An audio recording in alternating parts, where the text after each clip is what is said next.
Hello, everyone. I'm Captain Logan, and joining me today is Connor Nielsen. Hello, Connor. Hello. How's it going, man?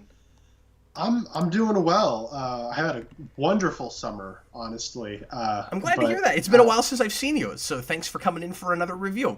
it has been a minute. Yeah, I'm really happy to be here talking about something I don't usually talk about, which is television.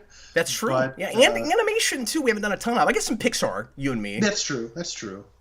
But I am a little familiar with the Invincible comic book, and yeah, I was interested in this Oh, show. good to know. I didn't realize that. Well, Connor has already said it, but we are today, as I'm sure you know already, clicked on this video. We're going to be doing a how we felt about on the full first season of.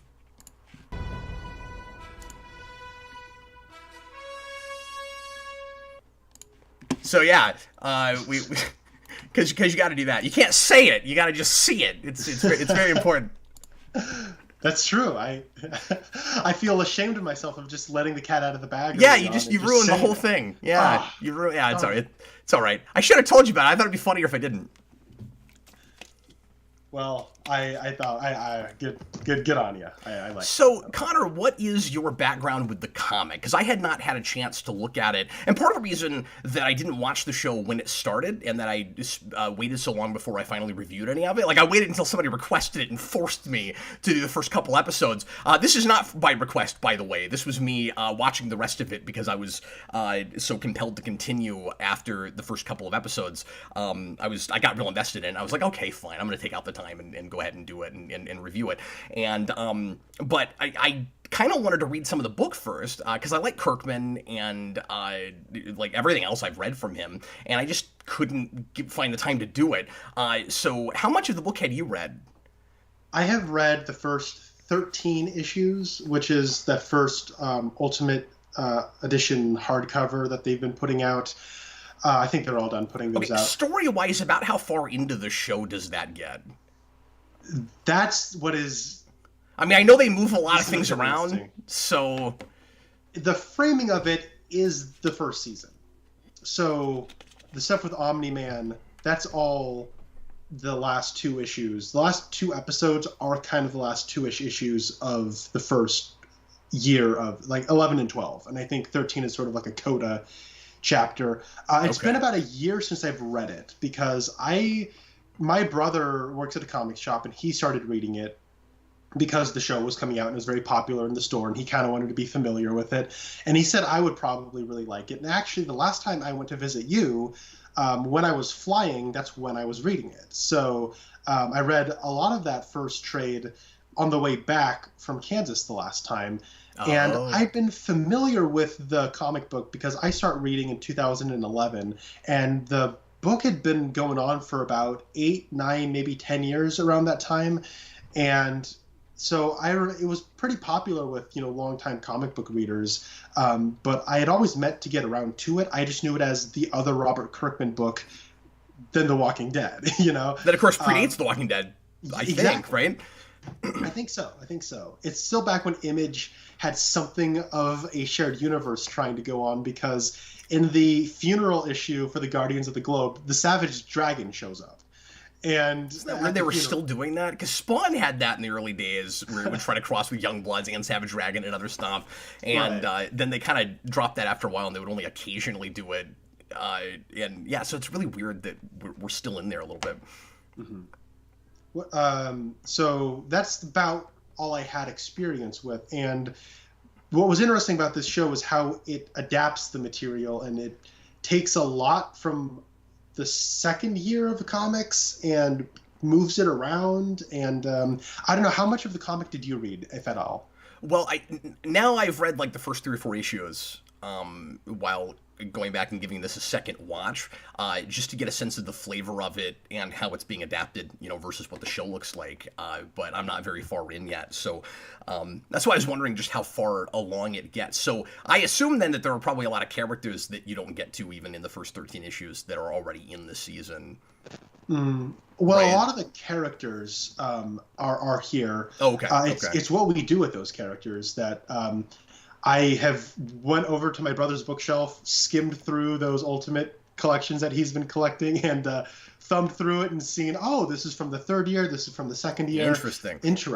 Yeah. See, I'm having a hard time deciding just how far in I want to read because I liked getting to be surprised by stuff in the show, and since that's been my initial introduction to it, I can't decide if I want to go farther in the book and then have stuff spoiled before the next season of the show comes out. But then I'm enjoying this material enough. I'm also not sure that I'm going to be able to keep myself from doing that and being, because I'm afraid I'll get impatient having to wait because it's been so long since that season dropped, and I'm glad that I said this on the other video, but I'm kind of glad I waited as long as I did to finally watch this, because it would have been like a whole year in between seasons, and now I have to wait like, I don't know, 5 or 6 months.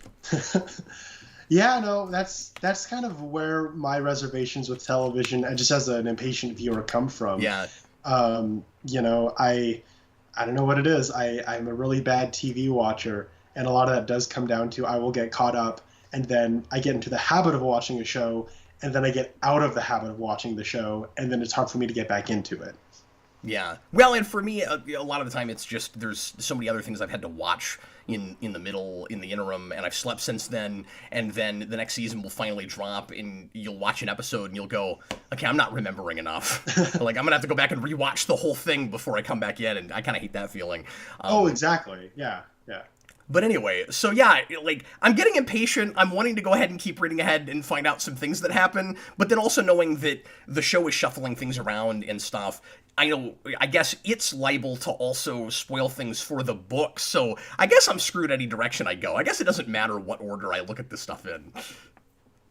Yeah, if I had to, pardon me, if I had to compare this experience coming from the first yearish of comic books into the first season of this show, I would probably compare this to I imagine you've read the foreword to The Dark Tower that Stephen King wrote. Have you ever read that? No, I haven't. Introduction. Okay, so what he was talking about in that is how he was viewing writing. He was like, I'm going to write all of the 7 or however many books in the Dark Tower series. I know what I want to do with each book, but I see this all as some kind of rough draft. Eventually, I want to go through it, and like everyone here is seeing my rough draft, and I want to go back and I want to. I didn't realize he wrote that in his introduction, but I knew that about those books. Yeah. Mm-hmm. And this feels a lot like the second draft of Invincible, where I don't know, like, and part of that does come down to just those different strengths of television and comic books, what you're willing and able to do when you only think you have one season of a television show, and what you think you can do when you think you only have 4 to 6 issues of comic book, because you run the risk of getting canceled after like 3 issues of having a comic book too. Yeah, and that's a really good point. And those early issues that I read are real truncated compared to this. A lot of scenes that are really elaborated on and expounded on in the series, where it'll be 2 pages in the book and it'll be a 5-minute scene in the show. Mm-hmm. Yeah, it's a lot more character work done and stuff. The show is also a lot rougher than the early issues of the book, and I don't know if the book starts to get like really bloody and really vulgar and violent like the show does, but there are scenes already that I've read in the comic that are adapted in a much bloodier fashion. Well, that's one of the cool things about the comic is it does sort of bury the lead a little bit. So in the show, the end of the first issue or first episode is Omni-Man killing the Guardians of the Globe. Yep. That is issue 7 of the comic book. And the show, like the comic, doesn't let you in on what you're really looking at until then. And then it's not until really issues 11 and 12 where Omni-Man goes mad and, reveals his true colors, and Mark is aware of what's going on. That means in the book you only have to wait 5 issues. You have to wait a whole season in the show, Yes. and that's one of my favorite things about it. I love that, especially because it actually sticks to the landing, and I can, especially on a second viewing, because I went ahead and watched it again, mostly because of this, because you can track it all the way through. Like, there are so many hints and stuff about what Omni-Man's motivations are and why he's doing what he's doing. On a first watch, I didn't pick up on a lot of it. There's a lot of places where he looks real suspicious, and you can tell something is going on, but you didn't think you had a lot of clues to why he was doing, to why he killed the Guardians. All you really knew was, well, it probably wasn't mind control, but like that's all I had. And then going back through, there's all these really nice subtle nuances where the conflict between his loyalty to the Viltrumites and his loyalty to Earth, or his at least feelings about Earth are kind of there in a lot of places, where on a first viewing it reads kind of contradictory in places where I'm like, I don't know why he's acting like this. You watch it again, like, it all tracks, like, it makes perfect sense. And it's kind of crazy that I didn't call some of it. Like, I had no idea what the real background of Viltrum or any of that was. Like, I wasn't able to I didn't find it predictable. I wasn't able to call it. And like, it all made sense once I got there. And again, it was telegraphed, but not in such a way where I was able to like lay it all out while I was watching it. I thought that was super impressive, and that's why I'm glad that I didn't read the book first, because I would have known that going through. It would have been like a second watch in the first place. Although it would have saved me some time, because then I wouldn't have had to go back through it. So, question then: were you aware of all? So you weren't aware of all that kind of stuff going in? No, I knew exactly nothing about Invincible at all. Interesting. Okay. Yeah. Because it was a big blind spot for me. Like, I had a lot of friends that read it. I knew that it was, like, honestly, I thought it was more absurdist than it is. Okay. Part of that is because there's a comic crossover with the Tick, so I just assumed it had more of those kind of sensibilities. I had no idea about that. That's awesome. Yeah, there's be curious to read that. They did a Tick issue 100. Where they crossed it with Invincible, and I've not read that, but I just, having seen that cover, I was like, okay, so it must be quirky, and like, it is, but not the same level of quirky. Although I could totally see both of those things being in the same universe, at least, and it's kind of weird that both of these are Amazon since Tick got canceled. But I could see this and Amazon Tick being in the same universe easy. Yeah, well, I've not watched the Amazon Tick show, or I the only Tick experience I have is when I've been at your house. Sure. And most people who know me and have been here, that's their experience with the Tick. Yeah. And I really like what I've seen. But so the comic book pitched to me when I was asking about it at the shop when I was in high school. It was basically, what if Spider-Man was also Dick Grayson, and instead of his dad being Batman, it's Superman, and then what if Superman his dad is his mortal enemy, like his like, so that was pitched to me, like, so I kind of knew going in that Omni-Man's the villain of the show, and so when I was reading the comic book and kind of aware that this show was kind of very popular or whatnot, it was interesting because, like, when I'm reading that first, I think it's in the second issue where Omni-Man has the "this is where you come from," yada yada thing, I was sort of reading between the lines and kind of figuring out what was going on. And then when I got to that last issue, it was a little bit different than I was expecting, but kind of more or less the same. So it's kind of neat that you had the experience that you did. So why don't you talk about your overall experience with the first season? Yeah, like I said, ultimately, I guess I'm glad that I went ahead and did it that way and didn't read it in the first place, because I did get blindsided, which doesn't happen enough, and so that was fun. I spent the whole season going, and it's Kirkman, and like, I like Walking Dead, and I like Marvel Zombies and some of his other stuff, and so like, I trust him as a writer, and he's actually involved in the show. And like you said, even though I hadn't read much of the book, it does feel like a second draft. I've heard other people that were already Invincible fans say that about it, and it feels a lot like a Batman Under the Red Hood.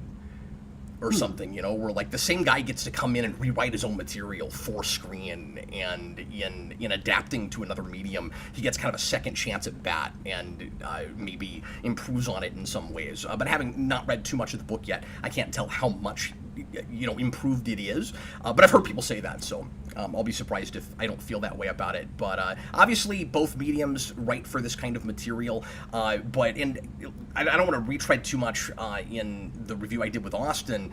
But one of the things I love about this show is that I have to kind of keep reminding myself that it's animated.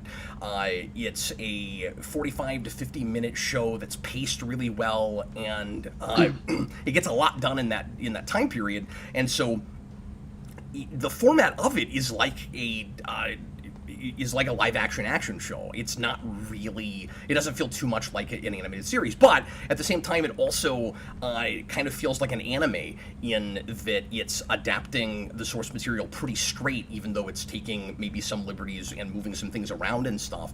And the big thing I said in that video was, and I still feel this way after 8 episodes, man, I wish we did this with everything. I wish we were Japan. I wish we could take really good runs of comics and just put them in and just animate them and throw them on the screen, and in art that looks like the book, because that's the thing that we really struggle with here. And the series does that really well. It looks like the book. That's really nice. It helps that the art is, in the book anyway, is I was gonna say like simplistic enough or like angular enough that it translates really well to screen. Like it already has something of like a Batman animated series look in the first place. It's like it's looking at good superhero animated television before it gets animated, so it's just right there. Like it's just really easy to take that style and you know, put it on screen that way. I love the structure of the show. You get what feels like, and I'm glad that we reviewed the first 2 episodes together and not just the pilot when Austin and I talked about it, because getting the whole 8 episodes together, now it feels like I had basically a 2-hour pilot, even though that second episode does its own thing to some degree, but like it's still really building on where we start from that pilot with the death of the Guardians, and then we start to get away with that, away from that a little bit. So you have this kind of middle section where we're still dealing with the overarching like aftermath of that and the big mystery of not who did it but why did he do that. But then there's other kind of adventures that we run off on and stuff, and I think each of those adventures, by the way, is kind of like at least thematically relevant to what the A story is, and so you never get too far away from it, and I appreciate that. But what I feel like I'm looking at now is like a 2-hour pilot, a 2-hour finale, and a 4-episode middle section, and it's just really well structured. But yeah, the best thing about it is just waiting all the way to the last episode. Like, you see Nolan murder a bazillion people in episode 7. I think 7's my favorite episode. He just mows all these people down. And I'm not just excited about it because of carnage. Yeah, I get to watch people get ripped apart and stuff. But it was weirdly satisfying to finally find out what was really happening, because you kind of worry that we won't stick the landing on a thing like that, and then it all made sense. One thing I thought was really impressive, Connor, is you get the episode where Mark goes to Mars, and his dad and his mother go on a 2-week vacation, and ostensibly a 2-week vacation, and they go to Rome. And in the scene where they're sitting outside, and then there's the thing with the dragon, and he just sits there, and that's really messed up. But anyway, they go to Rome, and there are like 3 details there that like actually kind of tell you everything. But I don't realize what's actually being told to me, right? Like it's so subtextual. Where he's really super impatient about everything, and then he's like, it's been, I'm trying to remember what the line is. Yeah. He's like, it's been just a few years since we were here, and she's like, no, it's been 20. Because he perceives time differently because he doesn't age really, but we don't know that yet. And like there's several details like that just in that scene. And then they're talking about like how much of a jerk he was when they met, and how he's like hardly treating her like a person at first. And then he's got that line toward the end about how he sees her as a pet, and like, you know, how true is that really? There's some truth to it, but it's not fully true. Otherwise, he wouldn't, you know, leave when he leaves and all of that. I don't know. It's really dense. Anyway, but yeah, like, I turned green in the first place. Obviously, it would have had to drop really far down in quality before I was turning green at the end. But like, yeah, I get why people are so in love with it and enamored with the show. And I think it's just one of the better comic adaptations, because it's one of those things where if all you look at it is the show, you can say you're an Invincible fan. You can say you like this material. You don't actually have to read the comic for me to buy that you're a fan of this material, because the material is good. Even having not looked at very much of the book yet, because it's a real good type piece in and of itself. We'll talk negatives, but real quick, let me throw out my least favorite thing, just to facilitate conversation later on. The breakup is not good. I've got issues with it. It's not making sense in my brain, and maybe there's something I'm not thinking about with it. But we'll have to break it down and talk about it with Mark and Amber. I thought on a second viewing it was going to win me over more on it, and then I had more questions. There's a whole timeline thing with it. I think he's being a little bit too far thrown under the bus with how he's handling his secret identity. It gets to a little bit too much typical superhero TV stuff with that, and I don't think she's being all that reasonable, but the show's on her side, and I don't understand that, so we'll have to talk about that whole thing. And then my actual real best thing is, of course, what's her Eve's treehouse is of course the very best thing, because everybody wants a treehouse like that, and if only you could just create matter any way you want to, and also being able to get rid of and create doors at will is the absolute best way to deal with unreasonable parents. Yeah, no, I would agree. I'm trying to think where her... Did they ever say where her treehouse is? They say it's a few hundred miles west. It's out in the woods, couple hundred miles west of wherever we are. Yeah, that's what we know. Okay. I was thinking it would be like this cool, like, African jungle where you could just, like, hang out in a tree like an Ewok or something. Like, oh my god. Well, she has to be close because she doesn't have super speed. That's true. And I don't think she wants to get too far away from her parents, is maybe the idea. And also, if she gets too far away, then it's difficult for her to be involved in the denouement at the end. So that's true. That is true. Before we get to your overview, Robert Wild, $2 super chat. Great voice acting all around. Loved it. Yeah, really impressive voice cast. And I keep finding out about actors that I didn't know were involved in the show. I'm going to be kind of sad if Quinto is just gone after this because of what happens with Robot, because I love his Robot performance, and then, you know, now he's in a 12-year-old kid body, and maybe it'll be Quinto again if he decides to have the drones talk for some reason, but like he doesn't really need to, so I don't know. Yeah, I have questions about that too. We'll get into some questions a little bit later.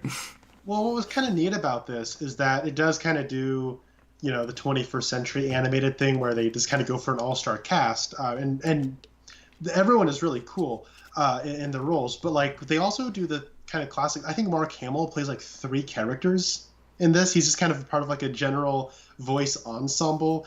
And I knew he was some. What is he? Is he Dr. Seismic or? He is Dr. Seismic. I don't know who else he is. Doesn't he come back as like the villain who's like at the university? Isn't that also him? Oh, is it really? I want to say it was. And then I think he's also plays like the vulture, the not vulture in the first episode that Omni-Man punches into space, and then you see him floating in another episode. I want to say those. No. I'm looking at this. I'm going to blow your mind with it. Sorry. Are you ready?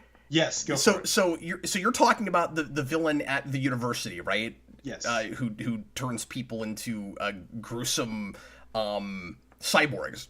Mm-hmm. That's D.A. Sinclair, Ezra Miller. Are you serious? I'm not making this up. That's what the cast list says. Which means that's getting recast more than likely.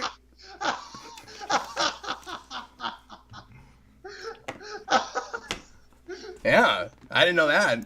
Okay. Because as soon as you said Mark Hamill, I was like, well, that makes sense because he's a recurring character, and we're setting up things for season 2 at the end with that montage, and he's there because he's now making cyborgs for the government, which is also really freaking screwed up.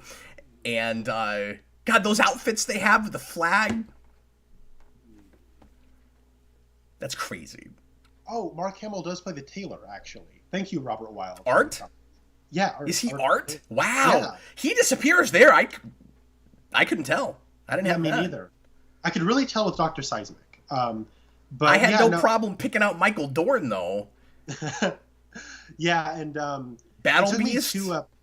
It took me 2 episodes before I realized that was Zachary Quinto. I'm like, that voice is... I needed Austin to mention it to me, yeah. Oh, really? I didn't pick up on it right away either. And now, of course, I can't stop hearing it, but... Of course, right, yeah. Well, and I think with some of the casting choices, we're jumping all over the place. I think with some of the casting choices, just in case you're paying attention, some of them are intentionally cast because, like, intentionally typecast, and others are intentionally picked so that you'll think they're going a certain direction because of characters actors have played in the past, right? So you get somebody like Quinto. I mean, obviously, because he's right for the part, he sounds good in it, but you get Quinto because Quinto did Sylar in Heroes, and you assume that, and like, a little bit typecasting, obviously, like Spock, he's playing a good guy, but I mean, he also has to choke people in everything he's in.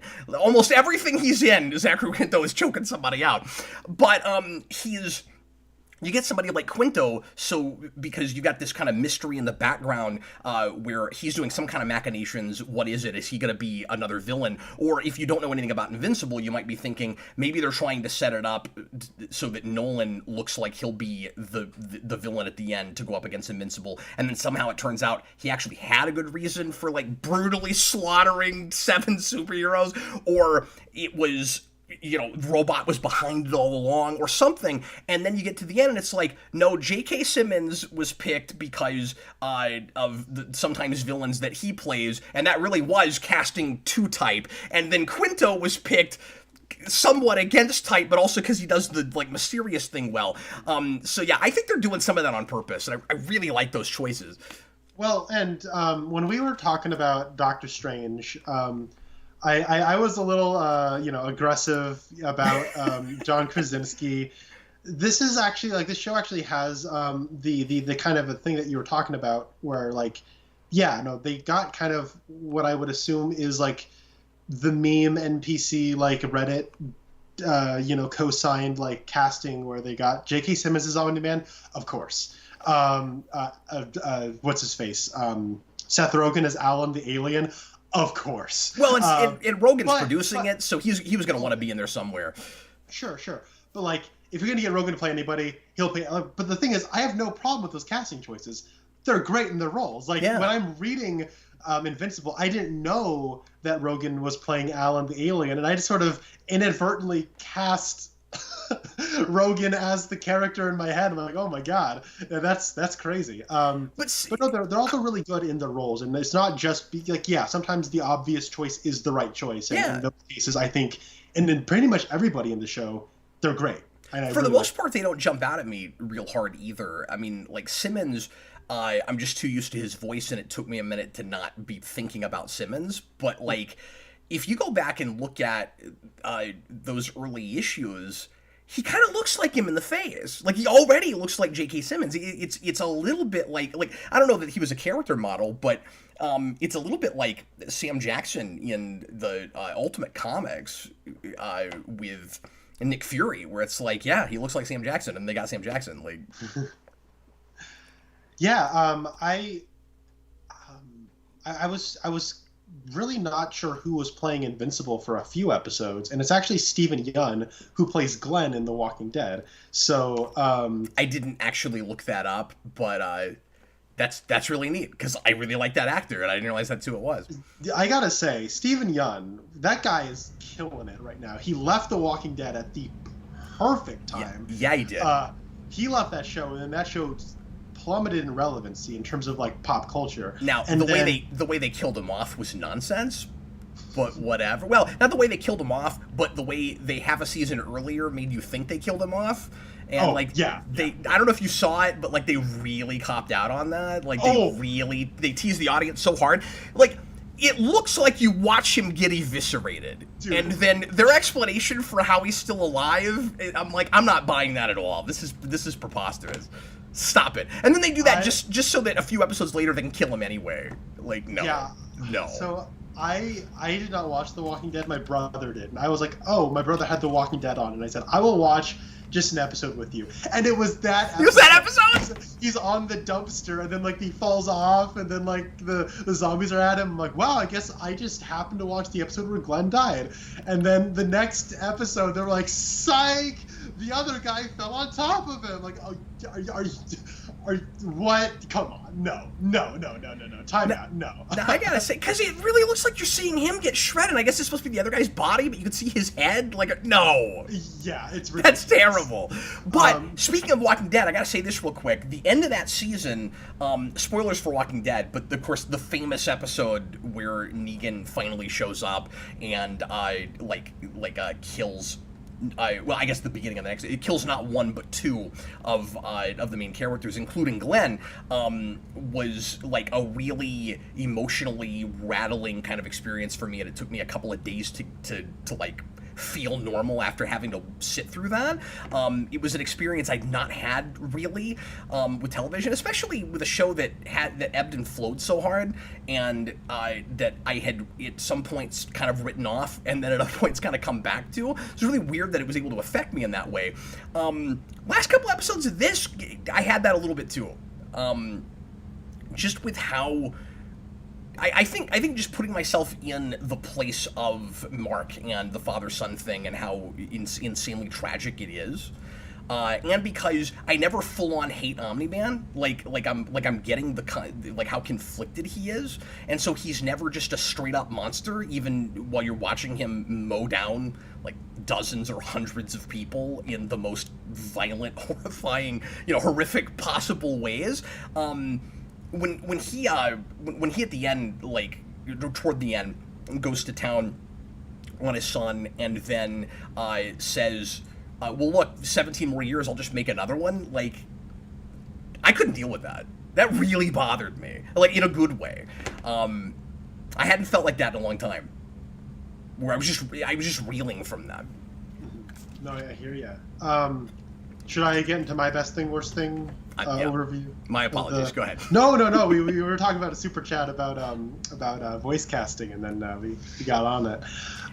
Folks watching live right now, by the way, thanks for being here. And anytime during the show, of course, if you want to make sure that we talk about any particular aspect of this that we might not get to, we're going to be pretty overview about this. We're not going to talk about every little nook and cranny necessarily. So if there's something that we're not talking about, or you're afraid we won't, or you just want to give your opinion about something, feel free to leave a super chat, and we will look at regular comments as well. Okay, go ahead.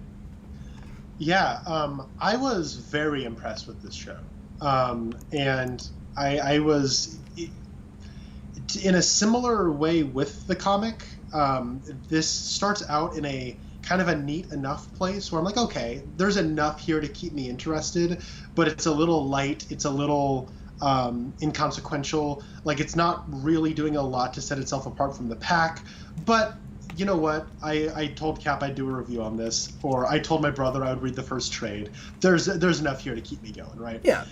And as it continues, I get more invested in the sort of things that are very traditional, right? The stuff here that's a very traditional sitcom, the stuff that's very traditional television, where it's like a family dynamic, high school dynamic, superhero stuff, like all that stuff I'm more or less invested in enough to keep on going. And hey, more it's more than doing just enough. And then by the end of it, at least that first trade, this first season, I was so impressed. The drama that's going on in those last few episodes is very sophisticated, and I think very tastefully handled, and it's doing a lot of stuff that you don't realize. It's kind of making it makes itself look kind of easy, and the way it gets there is you don't realize how it's affecting you until you get there. So big thumbs up, and in a lot of ways, so I'll say my best thing about this is the best thing is this show as an adaptation. I think this is actually an improvement on the comics, at least so far. And not to say that that first, year of comics is bad or anything. It's quite good. But like I was saying earlier, this does sort of feel like a second draft in a lot of ways, in the way that when you are conceptualizing a first season, how are we going to adapt this 100 and however many issue run of comics? I think it's 150 or something. And you don't know you're getting a second season. That's different than being a comic book where we don't know if we're going to get a fourth issue. We don't know if we're going to get a fifth issue. So let's maybe just do, the quick, flashy, entertainment type thing. The first four issues, like the driving force of those first four issues, the overarching plot is a sort of Mad Bomber thing going on. That's just not in this. Yeah. And there, I don't know, like it was very interesting the ways in which we got, I don't know, like the way it adapted the material I thought was very impressive. When you got like the aliens from the other universe that age differently, the time displacement thing that are in issue 2 or 3 and are used in a completely different way in the show, like still early, but just. Mm-hmm. Yeah, no, that's true. And what's also cool is how the first issue kind of gets us through the first 3. Sorry, I'm not speaking well today. The first episode gets us through kind of the first 3-ish episode, or holy crap, first 3-ish issues. Yeah. Anyways, but it's only the superhero learning the ropes, getting acquainted with the high school, like stuff in those first 3 issues. Yeah. And then the second episode is set after all of that stuff, but it's taking stuff that's more like, meeting the teen team and all that other kind of stuff in those issues, and then moving that up a little bit or moving that back a little bit, and then also bringing stuff from I don't know. I was very impressed by the ways in which it adapted and moved stuff around. But I would say the weakest stuff here is kind of, I don't know, like my worst thing here, I guess on a story level, might also be the breakup, but that was your thing, so we can save that for later. But it might just be on a production angle. I thought maybe that was just me. I thought you'd fight me on it. I'm excited to break that down. Yeah, I there's a part of me that wants to play devil's advocate a little bit, but I'm just confused about it. I don't know that it actually works, but yeah, I don't know. I feel like I don't know. In some ways, like, it is sort of casting Amber in certain ways as kind of like a teenager, a sort of there's a part of her that isn't quite matured enough the way that every other part of her seems to have. That's the only way you could read it and it actually makes sense.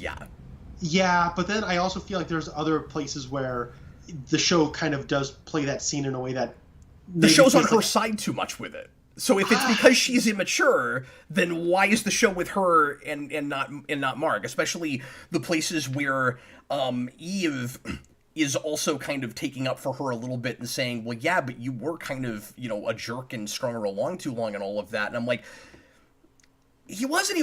You know what I mean? Like, well, we got to talk about all that.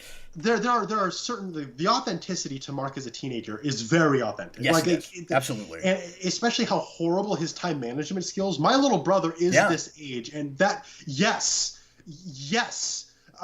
So, but like, I guess I'll say like, I'll go to a production thing for my worst thing. You can tell that this doesn't have the world's biggest budget, and in a lot of ways, it's very endearing about this show. It does sort of make this feel a little bit like an underdog, like you're almost rooting for it the way you're rooting for Invincible against other bigger budget shows that are even on Amazon. But this seems to be doing so. This is a 3D animated show that just looks like a 2D show. That's what it is, and. It's made in a computer.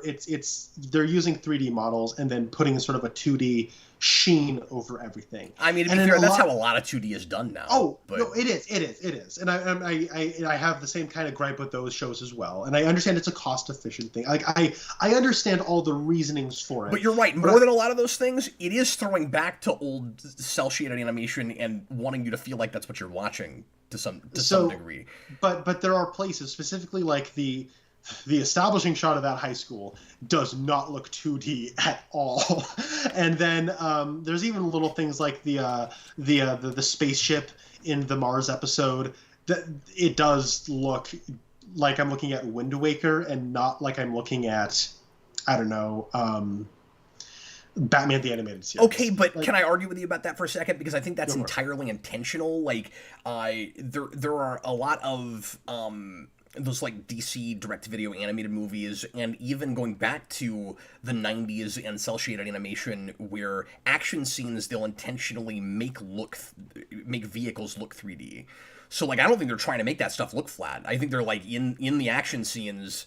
The like spaceships and cars and things will look like they're rendered in a computer, but then it's a stylistic choice. And I don't always love what it looks like, but like, I don't know, we've been doing that for 20 years. Like, I know, and to me it was like specifically when the spaceship is landing. Yeah. Where like I understand that we're kind of doing like a 360 cam. That's like the Futurama thing, right? Like I know, and like animation is not my wheelhouse. Like I value consistency. Yeah, like, I animation a lot, and I understand like all of this is like probably just cost prohibitive stuff, and like I get that's just how we do things. I mean, that's another way where it's like Under the Red Hood, because one of the worst scenes, one of the worst looking scenes in that is the 3D models for cars.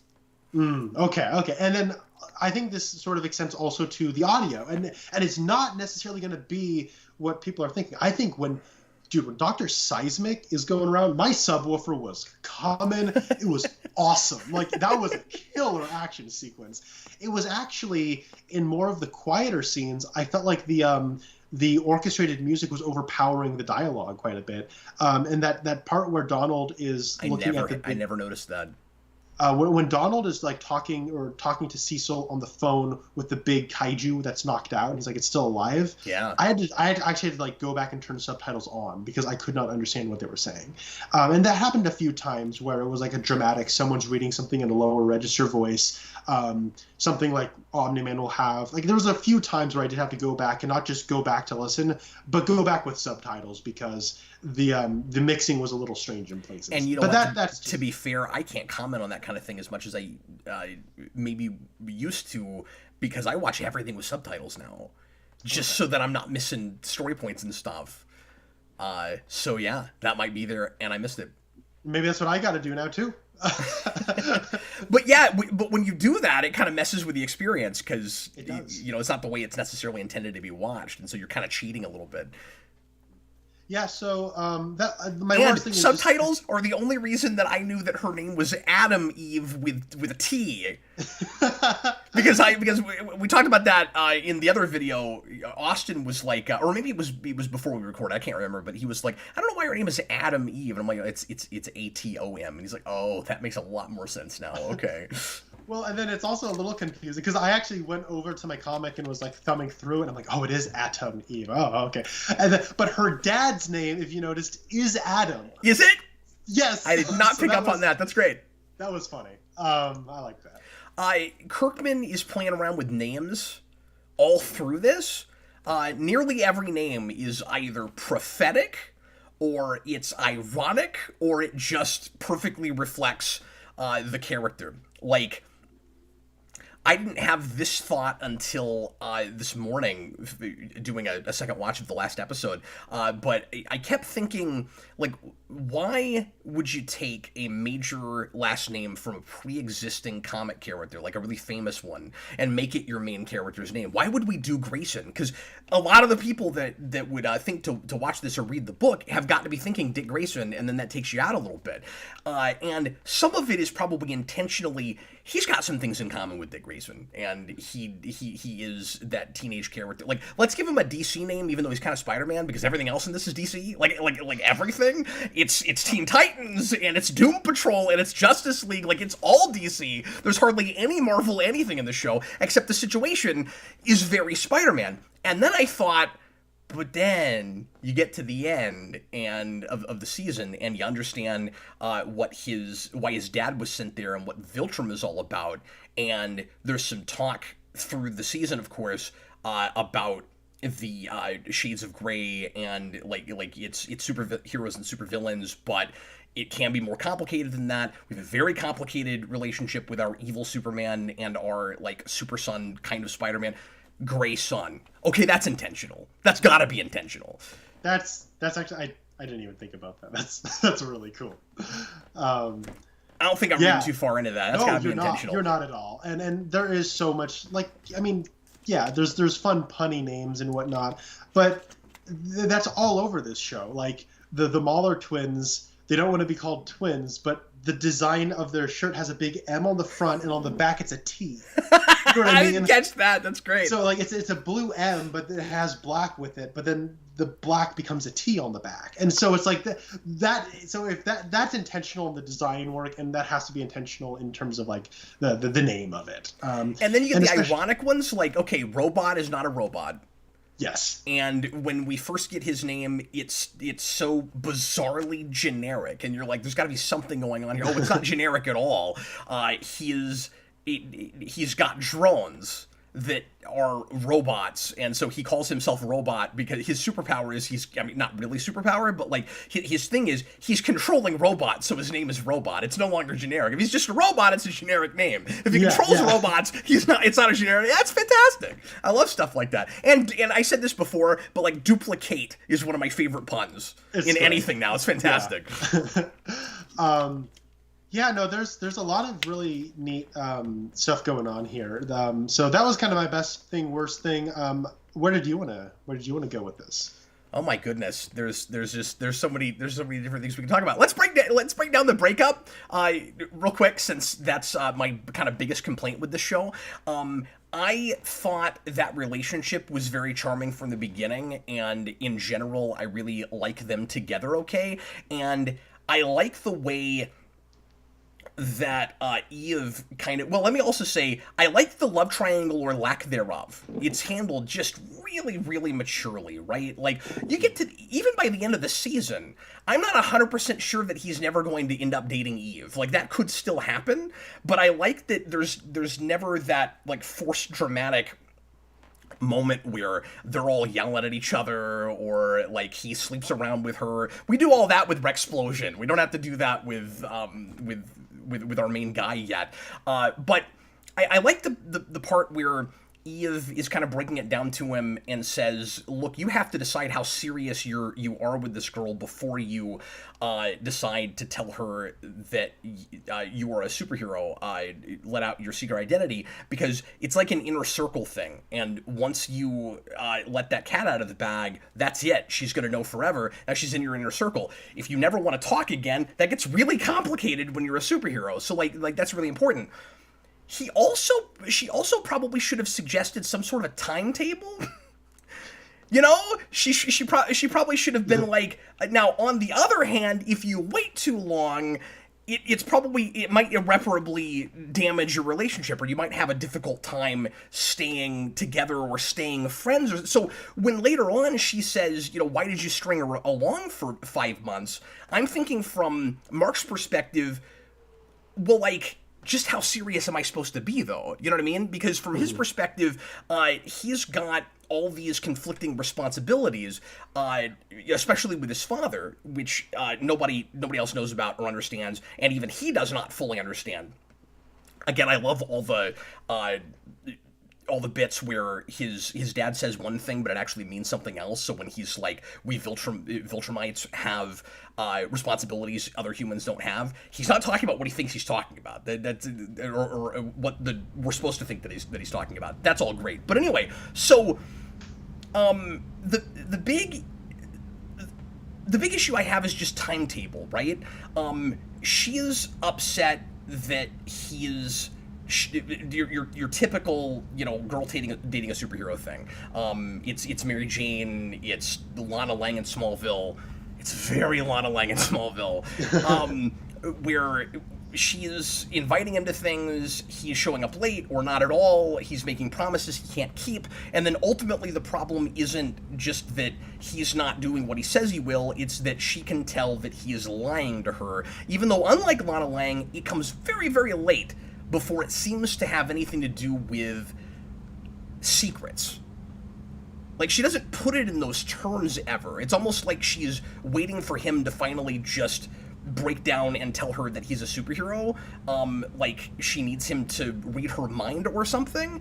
And the problem with it is, again, timetable. So on a second viewing, there seems to be a very clear place where she starts to suspect that he's invincible, and it's just after, or maybe at the time that he's supposed to go meet her parents. And the very next episode, I think, or a scene or two later, I can't remember where it falls, there's a scene where she is standing outside looking over somebody's shoulder that's got a phone and is playing and is scrubbing back and forth through footage of Invincible hitting somebody. And you can kind of see it on her face. Maybe she's thinking that that's Mark now, and she's kind of got it figured out. In the very next scene, he shows up late again and has like dessert or pastries or something that he's gone and gotten for her, and that's his excuse for being late, but he would have had to go like really far to get it, so it's stupid that he's late. That seems to be the moment that she's like, okay, he's invincible, I'm waiting for him to tell me this, right? Fast forward to the actual breakup. And the breakup is at least ostensibly, or the way she's putting it to him, if she doesn't know he's invincible, it's, we got attacked on this campus by a big cyborg monster, and you ran off like a coward, and then showed back up later, and meanwhile there was Invincible there. But the real reason, because we're told later that she's known for weeks that he's invincible, is that he kept it a secret in that moment and didn't tell her that he was invincible. But there's two other people standing there. It doesn't make any sense. Like, is she so is her problem that he's been keeping it a secret this whole time, and that's just the straw that breaks the camel's back for some reason in that moment? Or is her problem that she just doesn't believe in secret identities? Because that's the only explanation for why she's upset that he doesn't tell her about it in front of people. Like, in front of their friends and stuff. And then you have that line later where Eve says, where his friend William says, well, she actually dumped you weeks ago and you just didn't notice it. That's not true! Because they're on campus, and he suggests assertively, finally, why don't we make things more serious and both of us go to this campus together, and she says okay. And then the very next thing that happens is he saves them as Invincible, and then, or at least tries to, because ultimately the cyborg commits suicide, and then because he doesn't in that moment say I'm invincible, now she breaks it off with him. I don't know. None of that made any sense to me. To go to bat for William here, I think he was speaking more metaphorically, right? Where he's like, oh no, like, I don't know, you're already dead, man, or like, you know, something, I don't know, like whatever kind of generic thing you could think of, where I don't know. He says that too, and that makes sense. But when he's like, you know, because he's basically saying that she was already done with him and just humoring him at that point, and it's not true. Well, I don't know. To me, I read that line more as like it's a dead relationship walking type thing, where it's like she might still have like this desire to give you a chance, but like in her heart, she's been out of it for a while. But that's not the way it reads in the scene where she agrees to go to the college with him. I mean, in the moment, yeah, I think just that's just her being a dumb teenager, though. Like that's how I'm reading it, though. Like I don't know. I am not explaining this as well as I want to, but it's like I'm not like, these kids aren't these like very rational. They're not hyper rational, emotionally developed people yet. And when it comes to her specifically, like she does, like, I think, want to give him a chance, but it's like she's maybe like deceiving herself. I don't know. Like I can understand where that comes from, the way William is reading it from an outsider perspective. Like I can just kind of tell, like, she might be tricking herself into trying to keep this thing going, but it's really like it isn't going to last, and it's been this way for a while. So this is one of those, and I'm not saying your read is wrong, but this is one of those situations where it becomes about the difference between a character's POV and the writing's POV, right? Mm-hmm. So, like, what is the character saying about him or herself versus what the piece is telling the audience? Like, how much of it is exposition? And when he says that, it reads like the show telling me what her motivation is. It doesn't read just from his perspective. It feels like the show is saying he is right. Like, the show is kind of against Mark at that point. It seems like especially because it's for multiple POVs, right? Because you also again have Eve coming in and saying you strung her along for 5 months and you were a jerk, and then I have to kind of like look back and think about it myself and say, do I agree with that? Like, he's a bad liar, and maybe he should have decided how serious they were earlier, maybe. But it also takes two to make a relationship. Oh no, absolutely. I don't. And think so Amber the show is saying he is a jerk in the way he treats. He is a jerk in the bit where he goes after her and doesn't help William with his friend that's been kidnapped, maybe. That's a place where the show is against him, and I agree. That is an actual, honest-to-God mistake he is making. He should have checked that out. I agree with that. The idea that he's doing anything wrong beyond just not being very good at keeping a secret identity, I'm not sure I buy that. Like, well, and so I don't think Amber's like this completely blameless character. Like, people in the comments are saying that everybody hates Amber, and I guess so. That's the one thing that the whole community that watches the show can agree on. She sucks, and I'm not even totally there. I like her in places. I generally like Amber.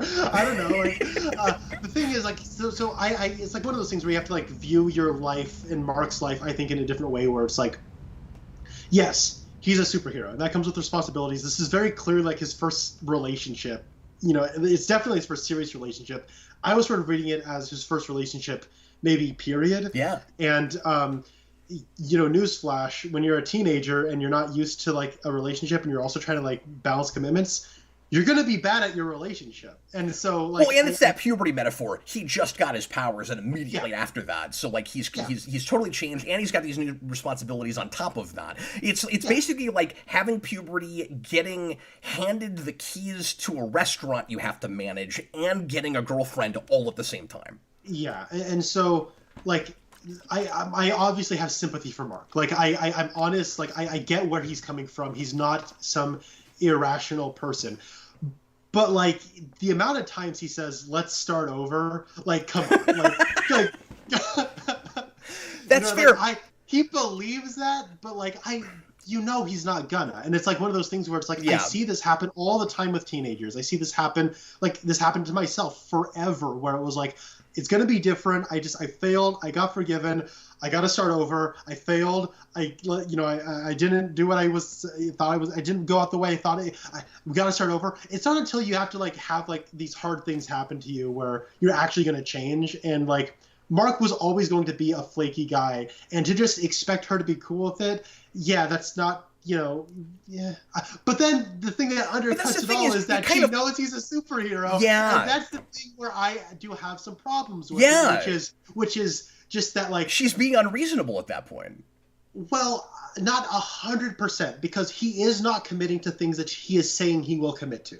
So, like, I get that part where that's a frustration. And, like, my biggest pet peeve is when people make plans and then they just cancel plans. Sure. That annoys the living bejesus out of me. Sure, So I get but where she's coming from. Her knowing that he's a superhero and she can't possibly understand the pressures of that, and then expecting a level of communication that he's not giving her without her starting a level of communication. That's the thing, is she's upset with him for not communicating, but she's not either. That's the problem I have with these kind of characters. This is what I hated with Lana Lang. It's like, why don't you just come out and say, I can tell that there's something you're not telling me, it might be, I'm not going to take it personally. I'm going to give you the benefit of the doubt. Tell me why you can't tell me.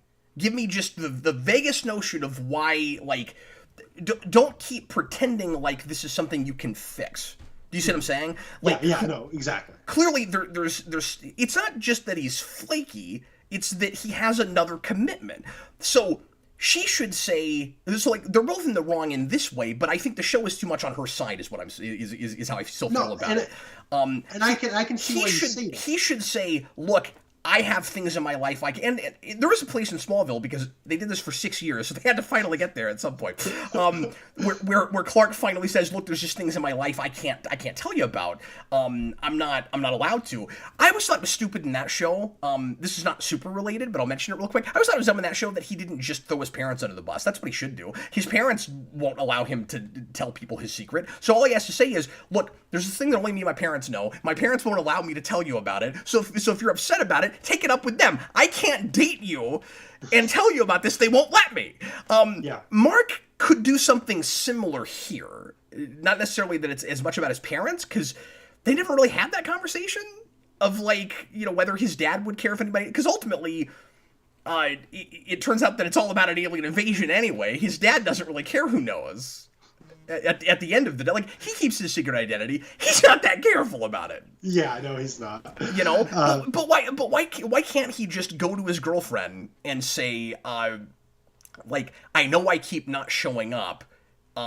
It's not different reasons every time. I'm not gonna make excuses. I just can't tell you why, and like, because it would, you know, it would be dangerous, or it would be, you know, whatever the reason that makes sense to, but like, just communicate as far as you can communicate. But she should be also. Yeah, well, and these two kids being bad at communication is very, very authentic. Yeah, absolutely. But then the show should be more neutral. The show itself should be neutral, and it's not. I think it might be a little more neutral myself, but like the problem I have with the breakup primarily is that she knows he's a superhero, and her problem is that it's with the lies. Yeah, the lies must. Yeah, stop. Come on, like, if you know he's a superhero and your problem is that he's having a secret identity about it, like, come on. That's what. Come on. That's what I'm saying. Is she against the idea of a secret identity? Does she think everybody should know? Because then you get that scene toward the end where then his other friends come in, and you know, I keep forgetting Eve's name. Eve and William come in, and she's like, "Oh, and you guys knew?" It's like, those were, at least one of them was there when you thought he should just come out and tell the whole freaking universe. Yeah. On the campus. I don't mean to harp on this for too long, but the more I thought about it, the more frustrated I was about it. And I think it's the show throwing Amber under the bus, because part of the reason I'm annoyed about it is I don't think it's in character necessarily. And I'm so glad you said that, because I felt a little bit like it was, like you said, that the show felt too much on her side. And it's, to me, I don't know if I can necessarily feel that way, because I do feel like the show was throwing her under the bus a little bit just to get us to a breakup. That's I guess. It's forced drama at that point. And the show is too good for that. It's not Smallville. Everything happening else in the last 4 episodes is super sophisticated, elegantly built up to. The drama is so palpable. It's so good. That's like the one misstep it has. I would agree with you. And it also does other Smallville things way better than Smallville. I don't know if you would have thought of this. I don't know if you've ever seen that show, but this is a show taking the evil Jor-El idea and like actually running with it. Okay, I know you have mentioned you have questions you will ask Jor-El when you get to heaven, but I don't know a lot about evil Jor-El from Smallville, because I've never really seen that show. So, season 2, the end of the Christopher Reeve episode, there's this big revelation that Jor-El sent Clark to Earth, presumably to conquer, rule them with strength, my son, or whatever it is he says. And then the, a computer program or Ghost of Jor-El or whatever you like, because they're really ambiguous about it, in season 3 does some really kind of reprehensible, crazy stuff. Like, it turns out that it has kidnapped a girl in 1989 when the meteor shower dropped, and put her inside the cave wall for a bunch of years, and then made her think that she was Kara Zor-El. and then brings her out of the wall, and she's got Kara's superpowers, and just makes her go get Clark for him, and stuff like that. So, this is another one of those, Invincible, another one of those umpteenth shows where I'm sure there are some folks looking at it and going, God, really? Evil Superman again? It is and it isn't, and if it is Evil Superman, it's one of the better Evil Supermans. But, and I also think it's kind of interesting that their Justice League that he kills also kind of has their own Superman. So, like, he is and he isn't, right? He is...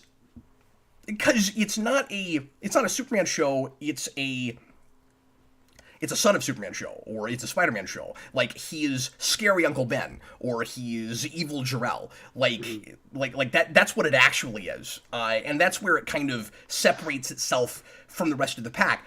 But it is Evil Superman in the sense that you have that question of what if... Because what we usually do with Evil Superman is, what if Superman gets corrupted, or if his heart wasn't, really in the right place all along. This is, he comes from another place and he always had a mission. Like, we don't usually do that. It's like he's not changed throughout the course of it in an evil way. He's changed in a good way. And that's it, and then that's where like the human conflict comes in. It's so much more interesting as like an Evil Superman kind of thing.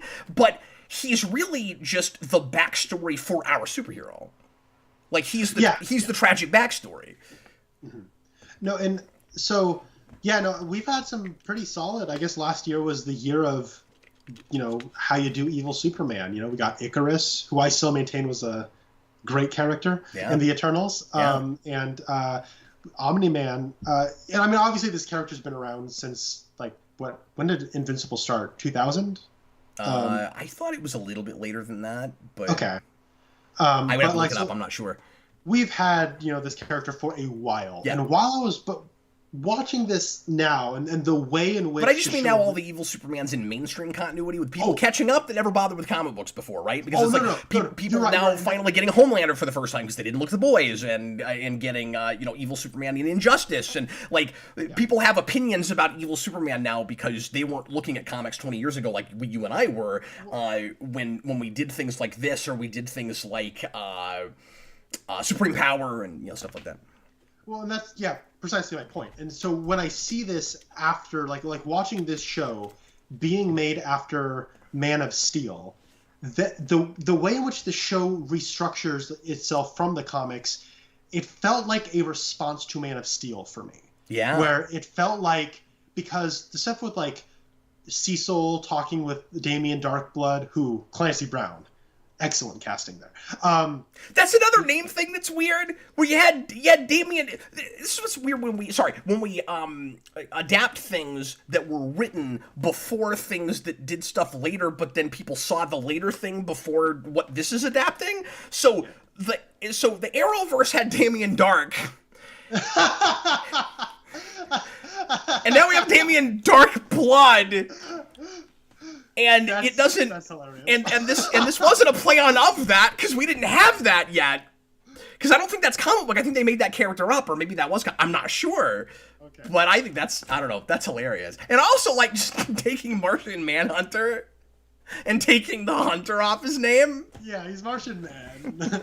Well, so also what's great is that in the comics, when our introduction to Damian Darkblood is like from behind, and he has like that white thing over him, and he has a hood, like a fedora and trench coat, and his you think he's going to be Rorschach because he has like a scarf, and his word balloons are all kind of like jagged on the edges, like his. So, and then you look at his face, and he's Hellboy. Yeah. That's awesome. And this one, he's much more Hellboy. So much so, I thought it was Ron Perlman at first and not Clancy Brown. But what's crazy is he's actually an amalgamation of all three of three different characters. Oh yeah. Because in his attitude and ideology, he actually is Rorschach. I had that thought on a second viewing. I hadn't really thought about that, but he has that like refuse to compromise. Do what he thinks is the right thing at any cost. Like, he kind of is Rorschach. But then he looks like Hellboy. But then part of his motivation is also getting time out of hell and this like redemptive thing. It's okay, so he's Constantine. Yes, so like yes. he's all three of those characters. Well, that's cool. And this is the other thing. Like, I was complaining about the way the spaceship looked in that one episode. The same episode where they sent him back to hell, that sequence looked amazing. It's cool. I loved that. Anyways, but the point I'm trying to make is, like, you have Damien Darkblood, you have this whole conspiracy going on with Cecil, and they're all kind of, there's like this sort of ground shrinking beneath the feet of Omni-Man that's going on. That's not in the first year of Invincible comics. It's not like that. And watching this show, is that new? Does it come later? No, that's I have not read stuff later, so I don't know if it's from later that they're moving it up. The point I'm making, though, is that the way this show restructures itself feels like, okay, we don't have Superman anymore. Man of Steel destroyed Superman for an entire generation. What do we do now? Yeah. We get Invincible. And that's what I liked so much about the way this show is it's like, we don't have a Superman anymore. We need to make a new kind of hero that audiences will respond to and maybe get behind. And I think as a basically a pitch for a character, this show is extremely compelling. And like, compelling is like, you use that word like right off the top, which is why you wanted to do this first season, is because you were compelled to do so. Yeah. This show is so compelling. I liked it a lot. Yeah, and you're right, like modernized in all the right ways, like made really poignant now, because what it suggests is, with where Invincible is at the end after his dad leaves and he's still going to push ahead and try to be a superhero, it's suggesting that somebody could be Superman with the wrong upbringing. Yes. It's saying you don't have to have a Ma and Pa Ken, because that's the big part of the recipe that's missing for a lot of people. Is a lot of people just don't know how to articulate their issues with something as squeaky clean and altruistic as Superman, where they'll say, well, he's got all these powers and he can't be hurt, he's invincible, so of course he does the right thing, it's easy for him. But I think one of the bigger reasons that people have a hard time relating to Superman is his upbringing. Is like, not everybody has like a Ma and Pa Ken. Like that recipe that people cynically don't think is possible. And I happen to think that maybe it is, but it's also, how much even more hopeful and optimistic is it to say you could be Omni-Man, this guy could be your dad, and you could go, I'm going to be a better Superman than he was.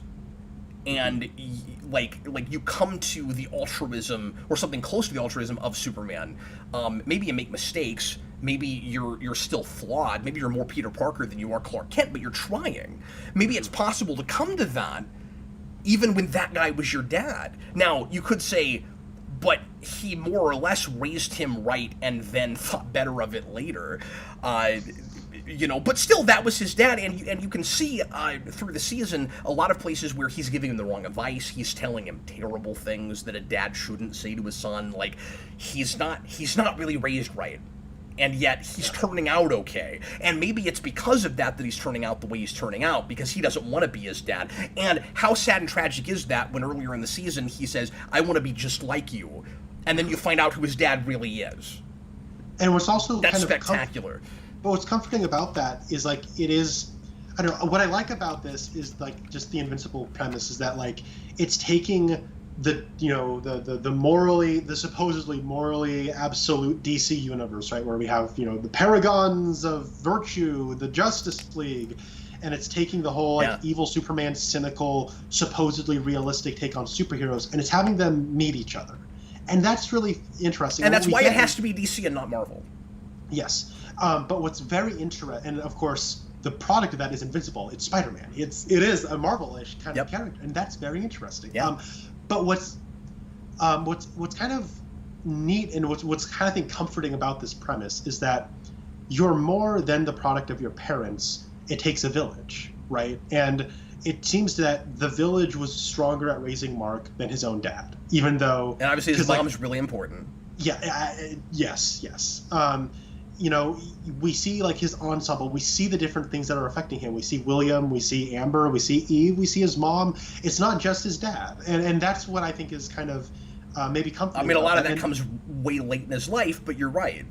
Yeah, and I don't know, like maybe there is something to Omni-Man that we're not seeing, right? Like maybe like what compelled him to want to raise him, like play psychopath and raise him as a nice guy? Yeah. Why? Yeah, why did he do that? And there was a part of me that was a little bit critical of that, and they address it in the show, and it's interesting. And now I'm just sort of in a place of like introspection with it before I'm really super critical of it, because you get to the end, toward the end, where he is about to beat the crap out of his son, and which always bothers me, and there's some really nice foreshadowing for that toward the beginning when he just gut punches him out of nowhere when they're training, but he says maybe I should have raised you differently, like maybe I shouldn't have raised you as a human, and I'm thinking like, okay, so the idea is conflict. The idea is he is overcompensating right now and trying to act like a Viltrumite. He's trying to be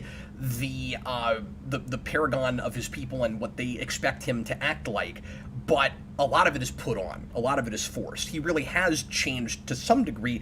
He has to have, otherwise he wouldn't leave like he leaves. But there's also more than grains of truth to the kind of superior belittling things that he says. Like when he met his wife, he did see her more like a pet. He sees humanity as beneath him. And when he tells Mark, don't go try to help those people in the ghetto, you're beneath, like that's beneath you. He means it when he says that. Yeah. So like he's really super conflicted. But at the same time, I wonder if the idea is over the years, and maybe there's just different interpretations we could have. Like over the years, he's almost maybe subconsciously sabotaging himself, because if he really believed in the Viltrumite mission after 20 years of being married and raising a kid, he would have raised him differently. Like it kind of doesn't make sense that he would raise a kid that has no idea that he is supposed to be part of an alien invasion, and that he's supposed to see everybody as weaker, as lesser, and they don't even necessarily deserve to live, and then raise him like a human that respects everyone, cares about everyone, and then and then he thinks his kid is just going to go along with it. Like, what do you think is going to happen? And all of this is talked about. All of this is played out. And this is why the Amber stuff is beneath the show. Yeah, because it's really complex character stuff. Yeah. And that's what was pretty interesting to me, is like, I just want to compare this really quickly to the the two evil Supermans that we got last year, at least that I have seen now. Yeah. What's really cool about Icarus, what makes him the evil Superman, is that he doesn't compromise. And we see the situation in which him not compromising is a bad situation. That's what makes him the villain, right? And in this one, he is evil Superman, but what makes him not the most evil character, what makes him more conflicted, is that he has compromise in some way. And so what we think of as the traditional Superman-ness is kind of saving him from being evil Superman. Like, I don't know, like that's really... And he's you're right, and he's making excuses for it. He doesn't think he's compromised. He thinks that everything he's done is in the service of the Viltrumite cause. Like, I'm pretending to compromise so that I can live among these people. And so what we're talking about is like an emotional compromise. Yes. Yeah. Yeah. And played out really nicely in the flashback with the baseball diamond. I think that scene is essential. I was a little worried that we wouldn't actually get some of that flashback stuff in that last episode, because this show rarely does it, and I appreciate that, because when it does, it matters, and it's not just to elongate. Like, there's not a frame wasted in the show. No, and to be fair, like that stuff I think came earlier in the comic too. So I wasn't expecting them to actually go there, and so like the way they rearrange stuff. Very good. It really informs him in that moment, and it makes you buy Mark's line, I think, a lot more. And when Mark says, in 500 years, I would still have you, and then that's the reason that Omni-Man changes his mind and leaves. Like, sometimes, like, very rarely do I think that you need a flashback in a place like that. Where often it feels gimmicky, or like you're telling a different story or something. You guys have heard me complain about flashbacks all the time. Like, use them sparingly. Usually they're not necessary. That was a place where I was really won over on that choice. Yeah, and oh hey, my brother's in the comments. I didn't know. Oh yes, he was talking about how much you suck at the beginning of the show. Yeah, get out of here, Spencer. You suck. He's I'm one of doing those. this for you. He's one of our viewers that usually dislike Conner. Yeah. I don't usually dislike Conner, but when I do, I prefer Dos Equis. But there's like a whole crowd of usually dislikes Conner now. I'll take it. They don't actually dislike you, Conner. Oh, they're making fun of one comment that happened months ago, and it's become kind of a channel meme, and it's really it's funny. It's I don't really mind funny. either way. I don't know these people, so it's fine either way. But my brother says something I like is that you can't tell. Is that you can tell part of Omni-Man wishes Mark didn't develop powers. He could have an entire normal life before taking over Earth. Yes, it kind of suggests that. I'm glad you said that. It kind of suggests that. Well, Spencer said that. That's what I mean. Spencer, I'm glad you said that. It kind of suggests that he would have maybe waited a lot longer before he killed the Guardians and like started the ball rolling on the invasion. This is where some of my questions come in. However, so you probably know what I'm going to say. The Viltrumites live for like a really long time, and it seems like because they don't age very quickly, they also just have no timetable for their plans. It's like he sends. It's like they because it seems like they want to conquer the universe very quickly, but they actually don't care about how long it takes because they're like, well, we're gonna take each of these individual people, the like cream of the crop agents of our Viltrumite world, and we're gonna send each of them by themselves to a planet to weaken it. And keep in mind, we're just getting all of this from the horse's mouth and, unreliable narrator and all of that. So, like, I don't know. He's not telling us everything. But Nolan says, they sent us to planets to weaken them. And, did he have like an itinerary? Was there specific things he was supposed to do? Could he do it any way he wanted to? What does weaken the planet mean exactly? Like, we see some of how he's doing that, but like, he's been there 20 years. Is there any clause that says don't have children? Is there a clause that says please have children? Like, what was the plan? What was he supposed to be doing? There's a little bit of a why now question. For Nolan, the character, I get the now. At least for killing the Guardians. What was his timetable after that? So I'm gonna kill the Guardians. There's nobody left on this planet that can stop me. I'm not gonna like make a phone call to the what are they called? I just said it. His people, the Viltrumites. The Viltrumites. I'm not gonna call them. Have them go ahead and show up. Like, what's the time? He doesn't want anybody to know he did it. So clearly he thinks that he can continue kind of this facade of a regular superhero life for a while. Is he waiting for them to show up? Like, what is the timetable? Yeah, I don't know.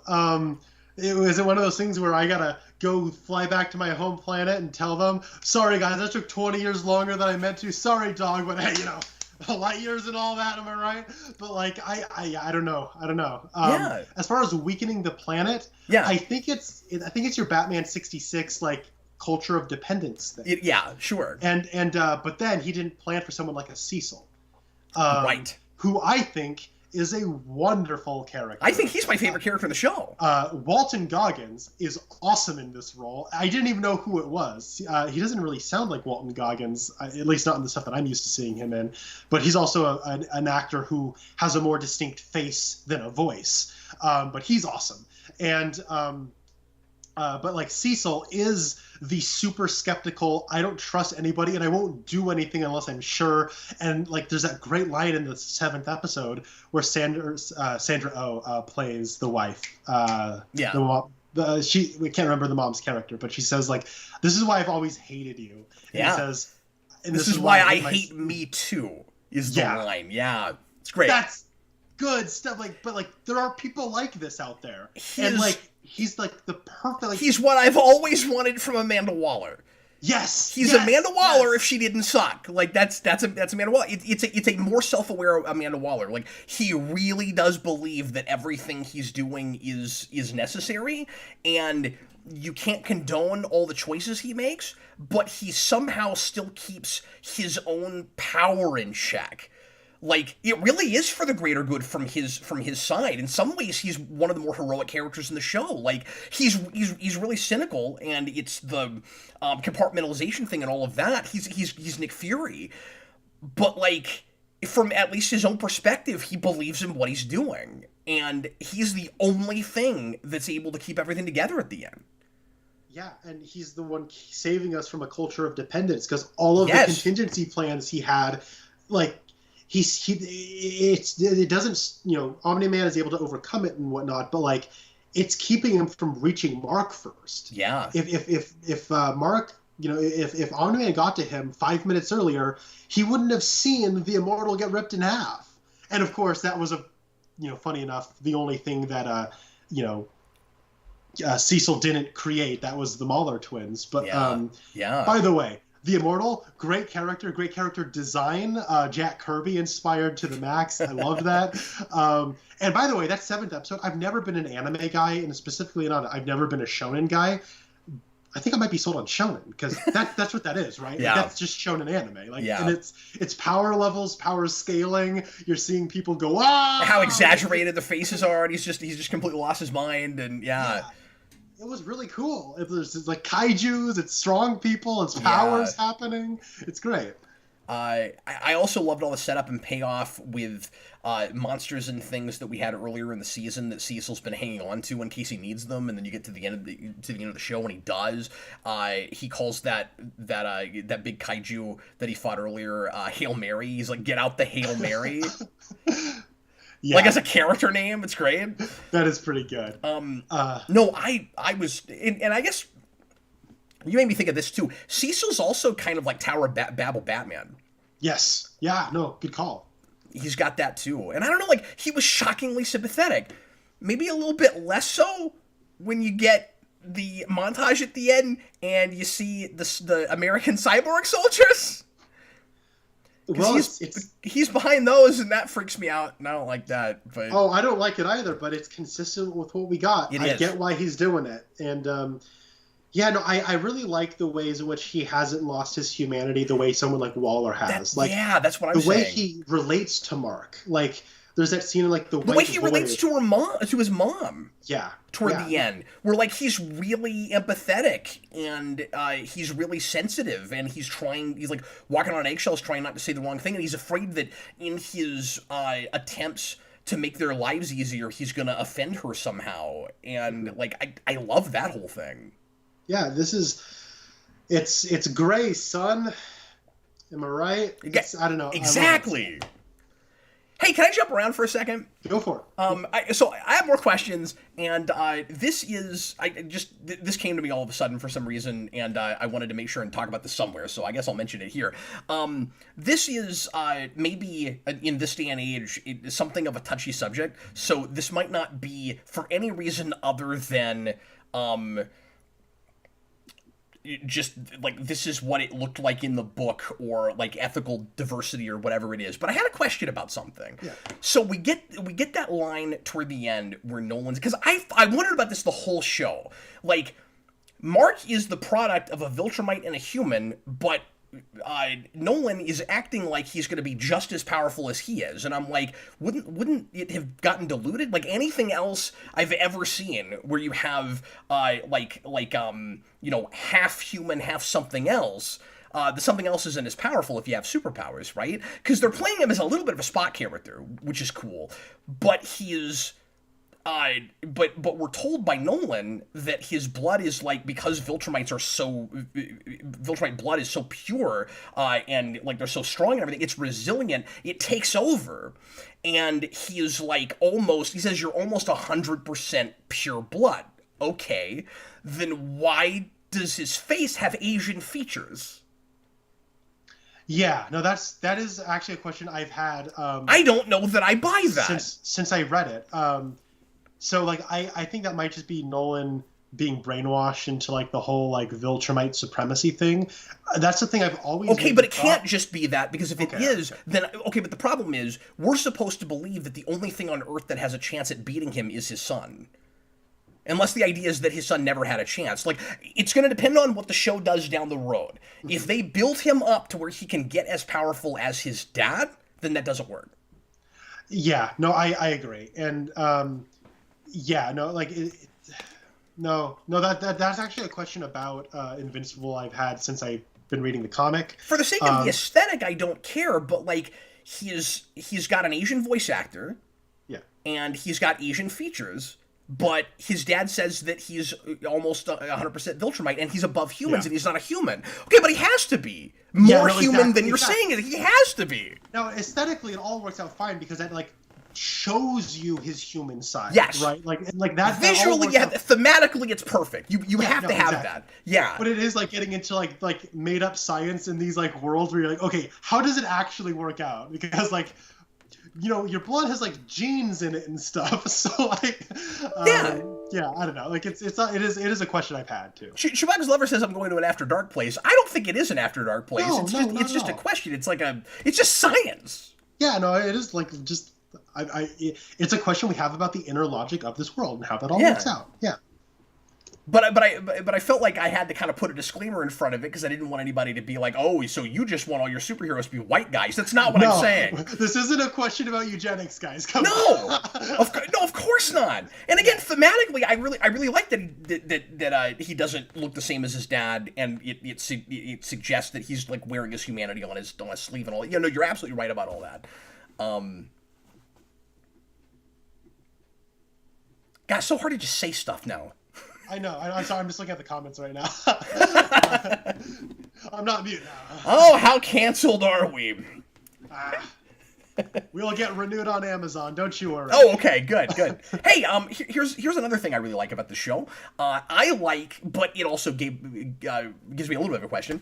I like that we hit the gamut of almost every side of superhero comic book storytelling. We're like in 8 episodes. And I wonder how much of that the comics do, and if the initial comics thought as much about this. It's really neat that you get your like street level stuff, and you get your occult stuff, and you get your space stuff. Like the only side of superhero comic storytelling, like you got sci-fi and fantasy stuff. The only side you really don't get is like the larger cosmic side. You haven't quite gotten to the Jack Kirby of it all yet. Because like we go to space, but like it's just Mars. You know what I mean? We haven't gotten and also you have even interdimensional with that species that comes from another dimension with the time dilation. So we've even broached quantum physics I mean, I guess not quantum physics, but you know what I mean. Like we've broached even like interdimensional science and all of that. So then I had this question. Nolan's acting like he is above the planet and like everybody on the planet because of how much more powerful he is than everything else. But it's maybe a little bit weird. Maybe the Viltrumites just don't know much about our planet, because it is weird that they send him to a place where there are way more powerful beings and beings that kind of like transcend reality and stuff. Beyond just us frail humans, right? Yeah, no. When you have a Damien Darkblood, it's kind of weird to act like you're above everybody.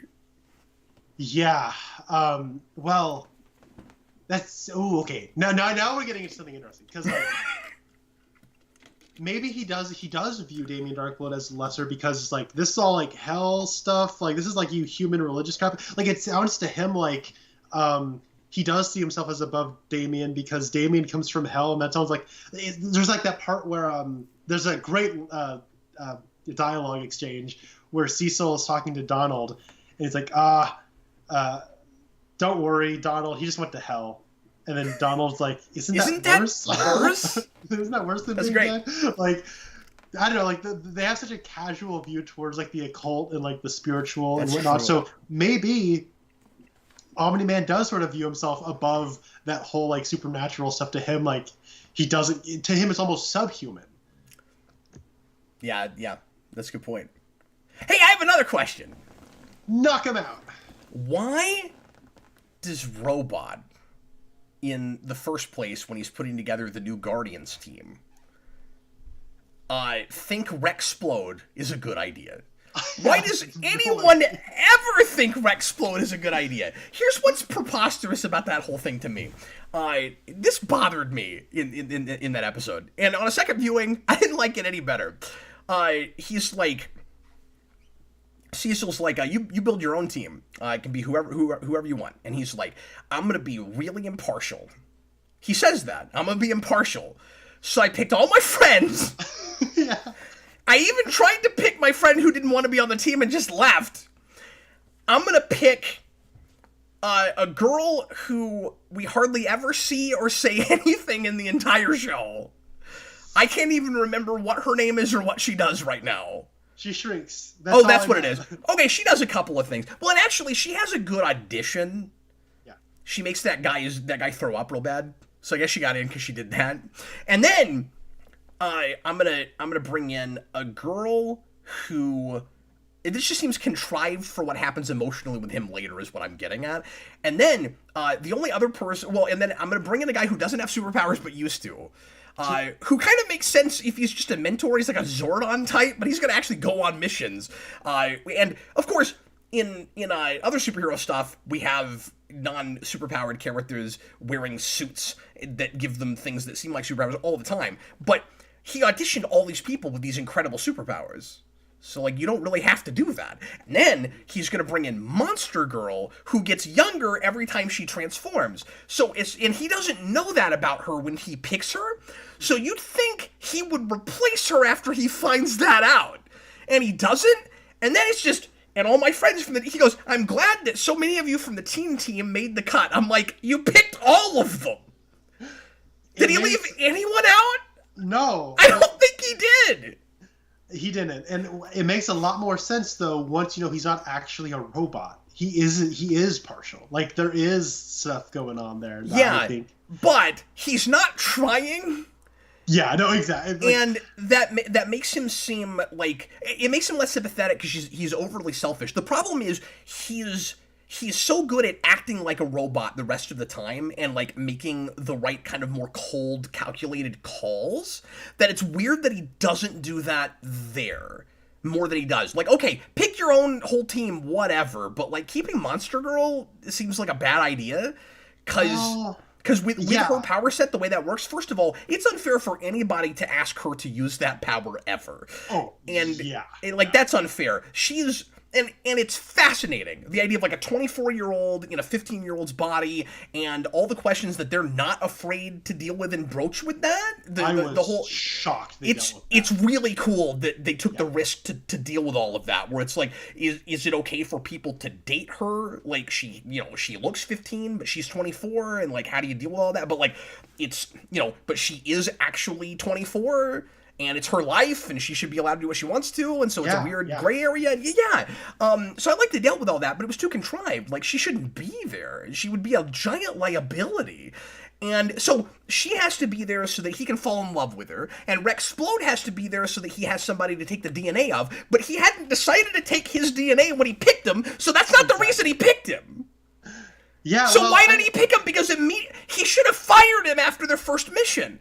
Because, like, they don't get along, they're horribly dysfunctional, and the only reason the team is so bad together, I mean, like, it feels like the first meeting of the Minutemen in Watchmen. Like, that's a good call. the reason that they're so dysfunctional right away is just because everybody hates Rexplode. Get rid of him. Why is he there? And, like, he's more likable by this much by the end of the show, but, like, he's just a two-dimensional jerk face for no good reason. There's a line that after they break up where Eve early on says, like, well, he didn't used to be like that. I'm like, could somebody talk a little bit more about what he used to be like and why he's different now? Because there's no discussion about it whatsoever. So, I don't love that character. And, like, they win me over more on him by the end, but, like, I still never really liked that character. But more to the point, I don't know, Robot seems smarter than that. I don't know why he does that. Yeah, well, I feel like my take on this might be that like I'm maybe filling in blanks that the show is not giving me, and I might be like giving the show maybe too much. Well, Senior Six says well, he's a plot point, Cap, but yes, he is. That's my point.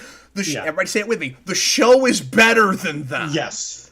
I'm with you on Rexplode. I feel like this character would be like my guy if this was being written by Shane Black or James Gunn. Like, he would make that character the heart and soul of this show that you don't see coming. In this case, like, I see what they're trying to do, but he's this like character... that comic relief guy from Deadpool if he had superpowers. Which comic relief guy? The guy that works that comes up with the name that comes up with Deadpool and the T.J. Miller. T.J. Miller, yeah, he's T.J. Miller if he had superpowers. And I also don't like T.J. Miller in general. So there we go. And this, like, Jason Mantzoukas, he's a type. You get him to play a certain type, and this is a Jason Mantzoukas character. Not typically the kind of type I enjoy watching myself, but the thing is, when it comes to Robot, like, I feel like when it comes to friends, like, he has, of course, the pretense that he is like a robot. He is impartial. He is just a bunch of zeros and ones.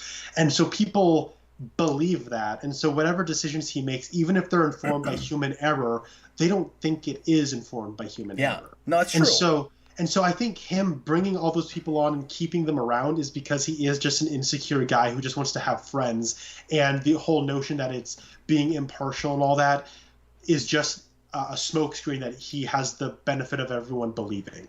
So that's my take on that. But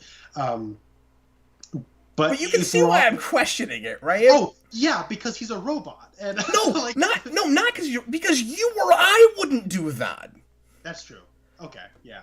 What I'm saying is he's also a superhero, and he's a decent one, and like he makes a lot of like ethically ambiguous and wrong choices for the sake of getting his new body at the end. But this doesn't have anything to do with that.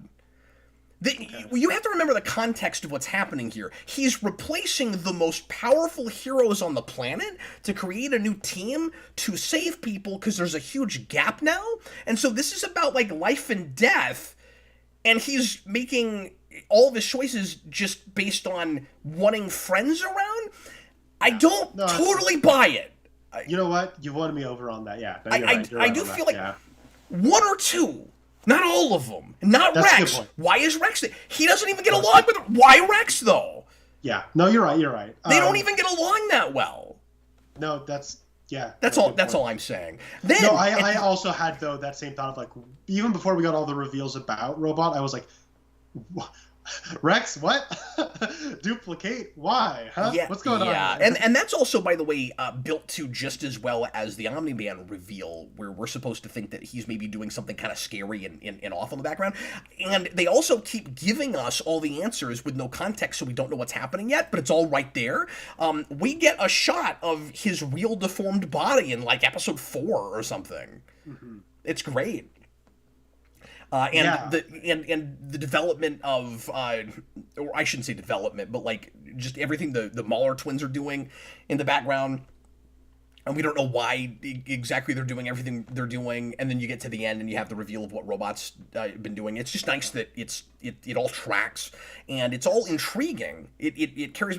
What I'm saying is it's nice to watch a thing, and this is like, bare bones writing 101 standards. But I can't expect this from everything anymore. So this is how low my standards are. It's really nice to not know everything and to trust that eventually it will make sense, maybe.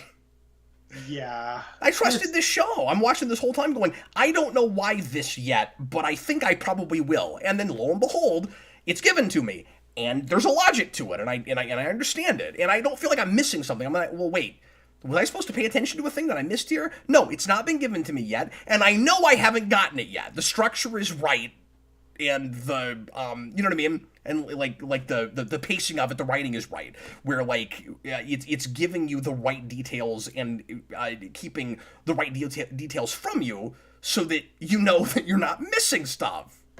Mm-hmm. No, exactly. It's classic TV. I wish another studio that made television shows about superheroes, approached television maybe in a similar way. I don't know. But the thing I really, if we're talking about the seeding stuff and paying it off and going someplace, the fifth episode is probably my favorite episode of this show so far anyways. That's the one where Titan, the kind of thug henchman character to Robot Head, ends up using Invincible his master manipulation plot to become the Kingpin, and he is a brilliant foreshadowing for what we'll find out about Nolan. Like that's what that's all about. It is, and it also, but it's an invasion. It's a pretense of I'm a hero.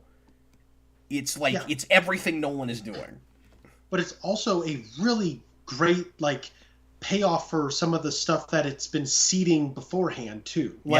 It's so elegant, and it's right in the middle, and that's where I think kind of the relationship drama is also at its kind of most strong, because you have that's where Eve and Amber actually become friends. We don't have a stupid love triangle where they all yell at each other like you were saying.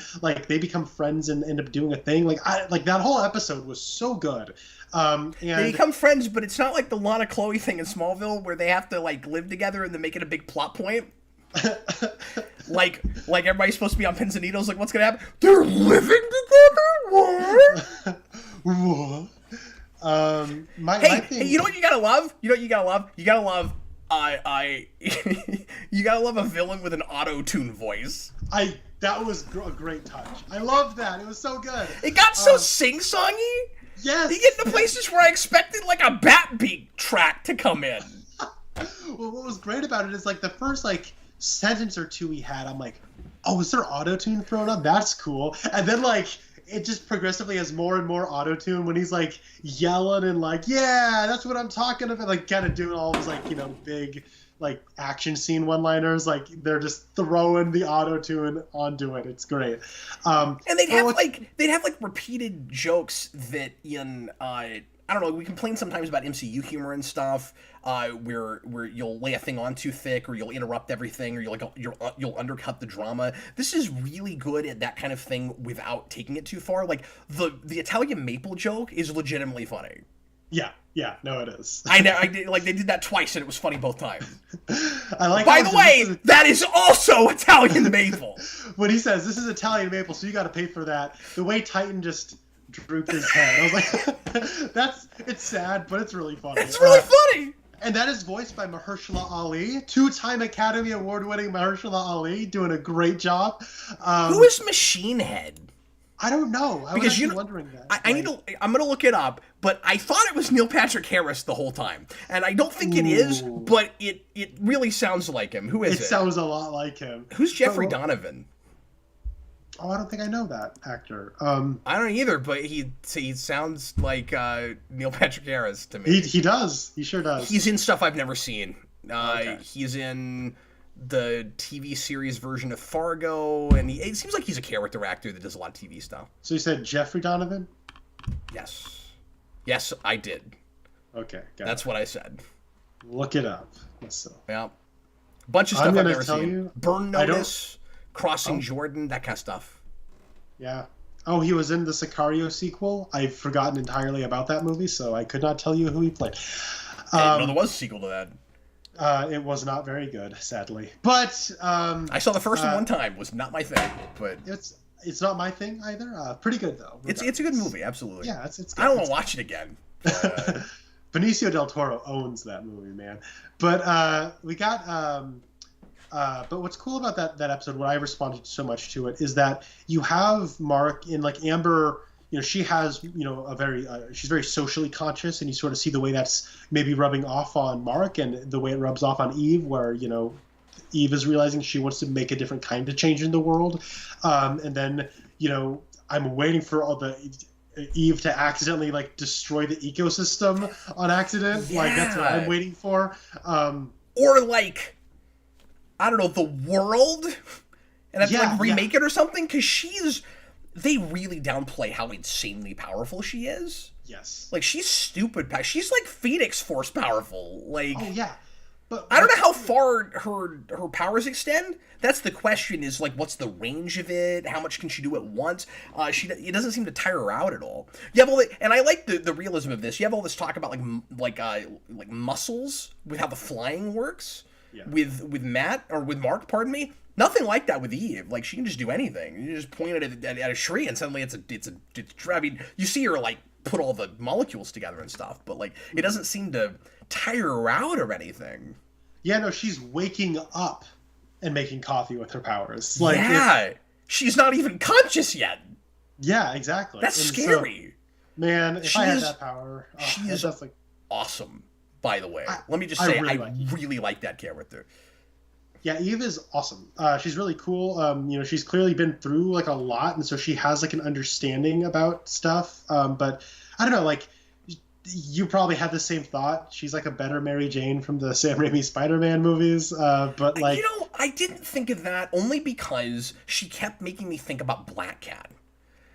Oh, okay. Not that she's I'm not familiar with that. Not that she's like Black Cat, really, but she kept making me think of Black Cat or Catwoman or any character that's any like female love interest that's in the superheroes world that's a potentially better alternative for him because regular people don't understand the life. And she talks about that. And as soon as that comes up, I'm thinking about her in that camp before I'm thinking about her with any other like non-powered kind of hero.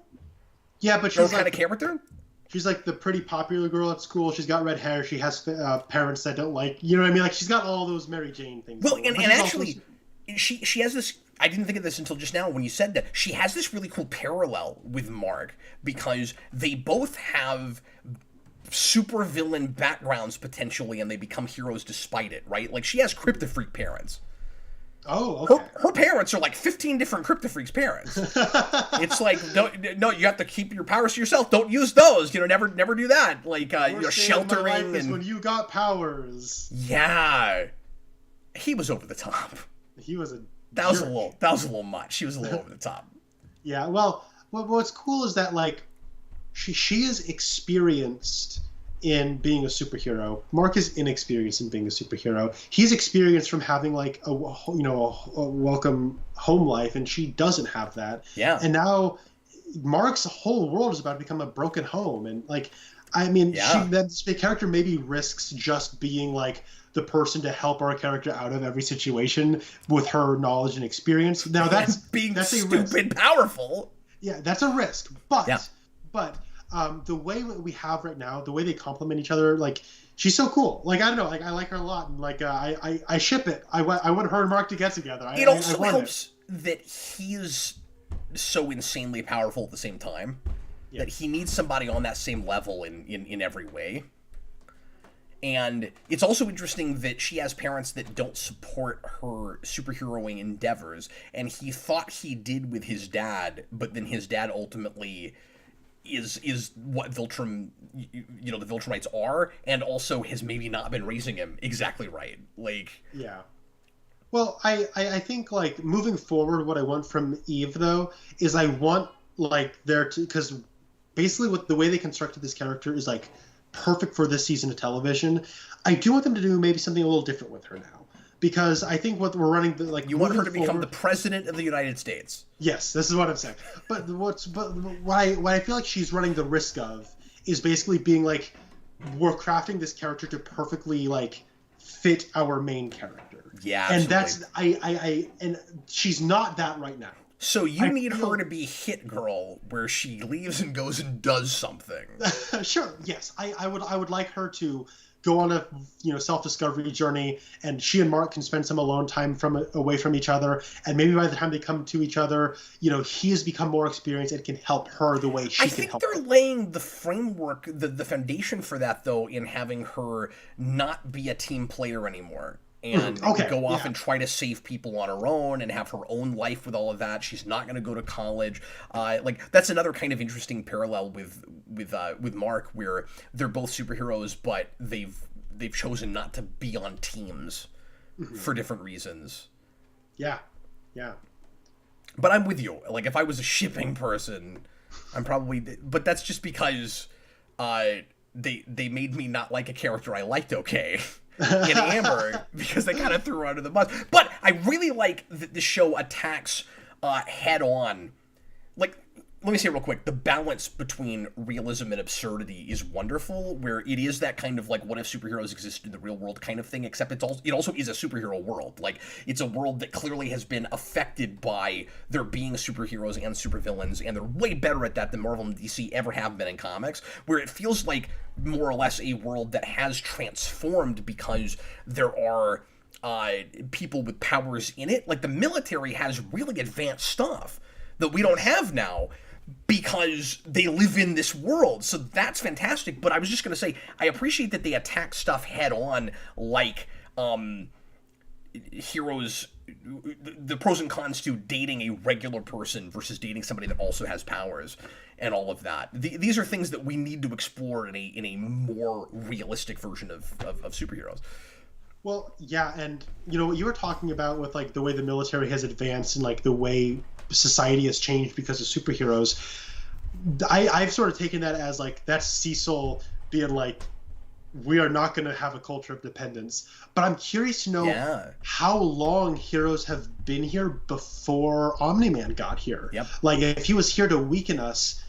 Now, I was just sort of taking it as all this technology came about as a means of like these are anti-Omni-Man weapons, but maybe the ball got rolling a lot sooner before Omni-Man got here. Well, I think some of it is what you're saying. Some of it is like we've got to protect ourselves from our own heroes potentially, and I think some of it is also just advanced tech that some of the heroes themselves are putting together. I mean, you've got Robot and all of that. Like, how much of that is because of Omni-Man? But you're right. I would like to know how long you had heroes before that, and I mean, like, are they going to do the traditional like we'll set it around 1938? You know? Yeah, sure. That's what we usually do. It's like there was a Justice Society before the Justice League, and yeah. But what's like now? Okay, they gave us like that sort of like this is the immortal throughout history. Were they saying that the immortal was Abraham Lincoln, or were they saying he was John Wilkes Booth? I don't know. If he was John Wilkes Booth, then it's way too close to Watchmen. Yes. Where the comedian shot JFK. Yeah. I need it to not be that. In fact, I would much prefer him to be Lincoln. Me too. That's what I was saying. But hilarious. If he's Lincoln, it means he gets shot and pretends to be dead. So immortal. He probably actually died. Then he got dug up, and then he got put back together. Oh, so the immortal isn't immortal. He's Resurrection Man. Yes, exactly. Oh, that makes some sort of sense. Yeah. That's great. Also, this is another thing that this kind of has in common with the Tick, weirdly, where live action Tick, really specific thing. Live action Tick had an episode. This is not a great episode. With a superhero called the Immortal, and the joke is he dies in the first minute of the show. Oh, that's awesome. He's called the Immortal. He dies and he dies having sex. He just dies. Was he meeting Xenia Onatopp from GoldenEye, or did he have a heart attack? What happened? Yeah, I don't know what it was supposed to. I think it was just a heart attack. But okay. he sleeps with the main female hero in the show, and then the whole episode she like she's reeling because she feels like she murdered the Immortal because she had sex with him. And then this show also has an Immortal that it kills right away. That's really funny. No, I like that. That they both did that. I don't know. There's really no reason that you couldn't have a Tick and Immortal in the same universe. One thing I wanted to mention that I thought was pretty cool is this is a little unrelated, but no, go ahead. So like The Walking Dead, where that had Tony Moore do the art for the first 6 issues, and then it's Charlie Adler from 7 on. And yet, Invincible. Everyone credits Moore like he made the whole book. Yeah. Now, to be fair, Moore's art is like 5 times better than Charlie Adler's. But that's not a diss against Charlie Adler. And he's aping him some. Like he did create the look of that book. But I do feel like people forget that. It's sort of like you don't have this as much anymore, but it's sort of like the Spawn thing with Capullo. Yeah, how's that? Well, like, McFarlane draws the first 10 or 12 issues, and then it's Capello from there on. Yeah. But yeah. a lot of people, still think it's McFarlane because he's drawing like McFarlane. Right. Okay. But and I mean, I think Tony Moore's art on those first 6 issues of Walking Dead is like so good. It's mind-blowing. Yeah, absolutely. Yeah. And then the first 7 issues are Cory Walker for Invincible, and then after that it's all Ryan Ottley. And now we all remember Ryan Ottley on Invincible, and I think that's because his art is a lot better than Cory Walker's. But what's cool though, and I know no diss on Cory Walker, I just think Ryan Ottley is a better, his sensibilities inform that the way that book looks a lot, and the way it progressed from Walker to Ottley. It was the right choice, I think, personally. But what is pretty cool, though, is that Cory Walker came in to design the characters for this show, though. And one thing that I don't know if this is intentional, is Invincible is he supposed to be wearing the Image eye? Is that his costume? Where it's like... Dude, I always thought that. Okay. Before the show, when I would just see covers of that character, I always thought that's what it was. Okay, but I don't. So it's know. not just me. No, Maybe somebody watching this. I had that thought too. But anyways, I like that they kind of kept in the family. They brought Cory Walker back. Yeah, I don't know. That was kind of cool. People in the comments are saying that he is Abraham Lincoln, or might be Abraham Lincoln. Okay. So maybe it's ambiguous. I don't know. Okay, so here's another question. Again, completely off topic. But I should have brought this up earlier when we were talking about the Viltrumites. So, and actually, this is one of the reasons that I brought up all the different types of comic stories that this gets into, like areas of lore. So, if you're Omni-Man and you come to Earth and you know that, or maybe... I don't know, maybe he didn't know this when he originally started talking to people. Maybe that's the problem. But if you knew that there were other aliens that might show up on the planet, why on Earth would you tell people that you come from Viltrum? That seems like a really bad idea. Because it's a huge empire that has like thousands and thousands of planets, and... the Martians have heard of you. Seems like a really bad idea. Yeah, no, that's a great point. Don't say Viltrum. Make up something. Don't do that. You look at the periodic table. I come from cyanide. I come from Xenon. Xenon. From cyanide. I'm from the planet Cyanide. Here's a question. There's a lot of setup for stuff in the next season, which I really appreciated. Like, we're seeding stuff that we haven't paid off yet pretty early in the season. And one of those things is what's going on Mars. Mars is in a very unfortunate state by the end of, the 4th episode. And there's a couple of things that happen there, one of which we revisit in the montage at the end, where you can tell that there's going to be probably a big showdown eventually between Invincible and the big collective consciousness that has taken over Mars. Oops, we accidentally left a human corpse there, and they took it. They took that, and that let them spread and take over Mars. And the science of all that was really interesting. But anyway, what was the thing with the American flag patch? Did you notice that? Yes, I did. Is it a Martian? Is it a shape-shifting Martian that can get that small? Or what is it? I thought it was like one of those those like squid things that take over the planet. Yeah, but like it created a duplicate of itself or something. I don't know. Okay. But like, if that's what it was, wouldn't it take over Earth in like 3.5 minutes?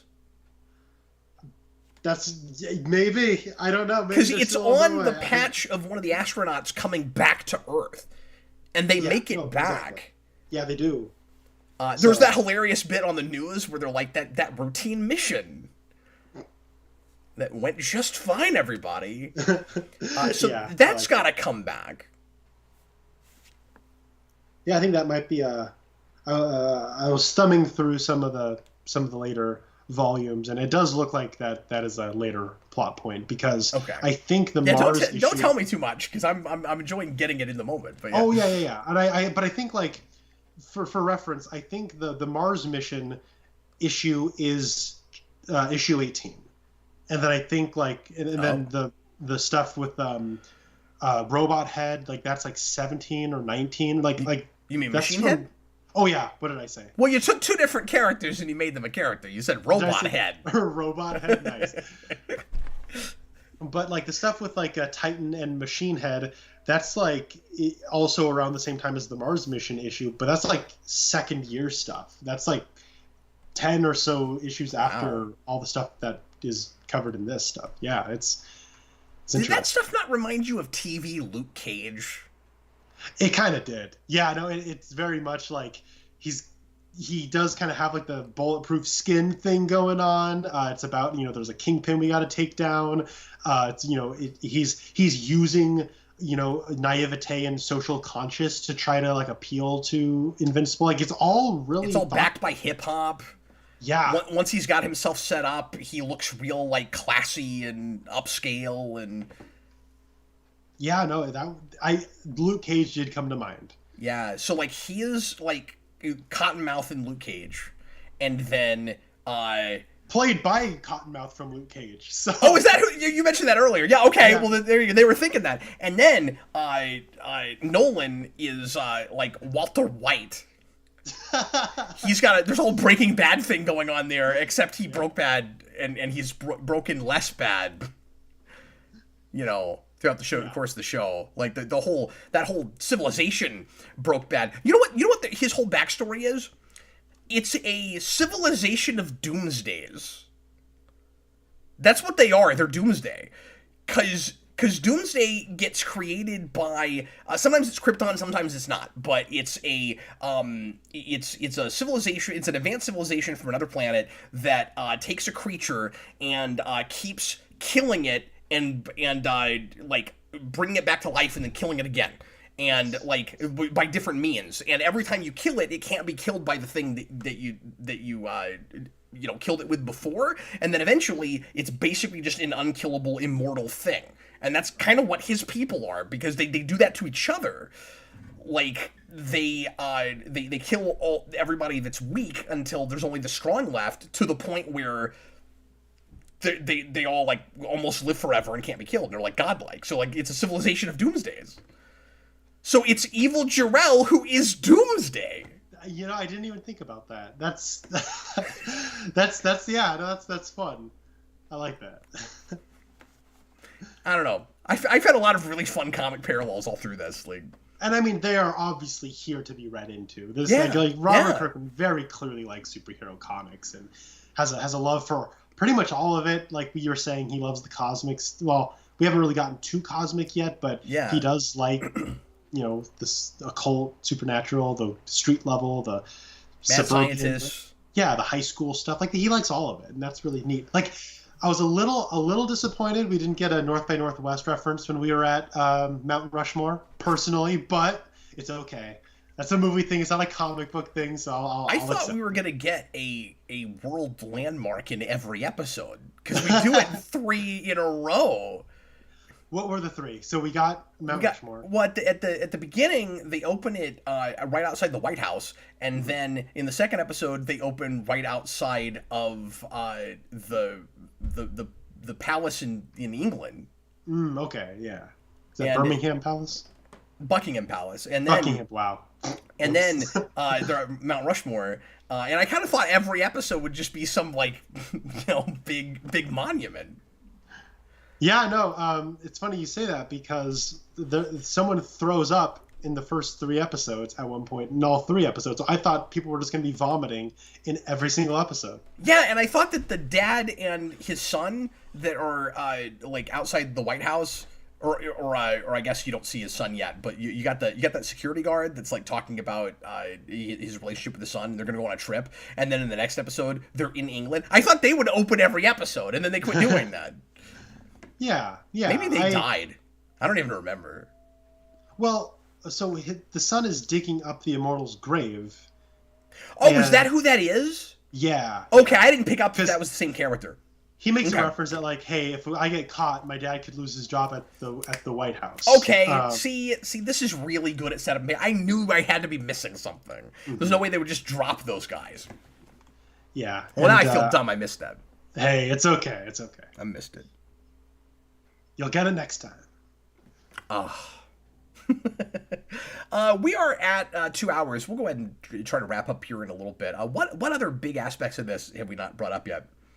Well, I think we've more or less talk about.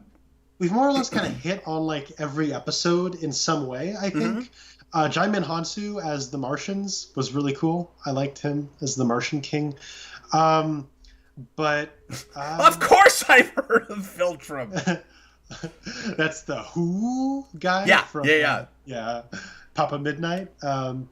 But yeah, I don't know. Like I'm looking kind of at my notes right now. That guy's voice was built for exposition.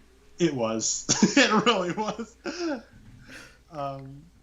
Yeah, I don't know. I think we've kind of hit on all the big ones. I really like the domestic life stuff that we see with the mother in terms of like her putting stuff together, her talking to Olga, who is Red Rush's widow. Yeah. And I think we might be kind of seeing that play out with her moving forward, if I had to wager a guess. Because we do allude to maybe some alcoholism because she's like coping with the stuff by drinking. So boy, there's so much foreshadowing like that. And then you have that line about how insignificant she feels right after Martin gets his powers. Yeah. And then you get to the end and her husband's calling her a pet and all of that. Like, everything's seeded in the show. Yeah. I really liked William as a best friend. It was kind of amusing to see like the gay best friend for a superhero. That's not exactly a trope we see. That's mostly a rom-com trope. That's true. For like a Julia Roberts or something, but we give that to the superhero. I think that's a pretty fun twist on that. Yeah, and they gave him obviously a big tragedy, which I felt like he was getting over too easily. I would agree with that. They might play it later like he's just putting on a brave face and like it actually really traumatizes him. But to be fair, like they didn't know each other that well yet, so maybe that kind of works. But I don't know. It does sort of seem like it was like a first love and like this, the idea of the person was this big deal. And I don't know. I feel like when you're that young, that makes a bigger effect on you than maybe he's letting on. I don't know. I can see the complaint that he is a little bit stereotyped. Yeah. Just in that, like, almost every line has got to be, like, real comedic or real flirty or whatever it is. So, Did you guys notice that I'm gay? I hope he gets a little bit more dramatic stuff to do in the second season. Because, it's kind of stereotypically flamboyant. Mm-hmm. Yeah, that's true.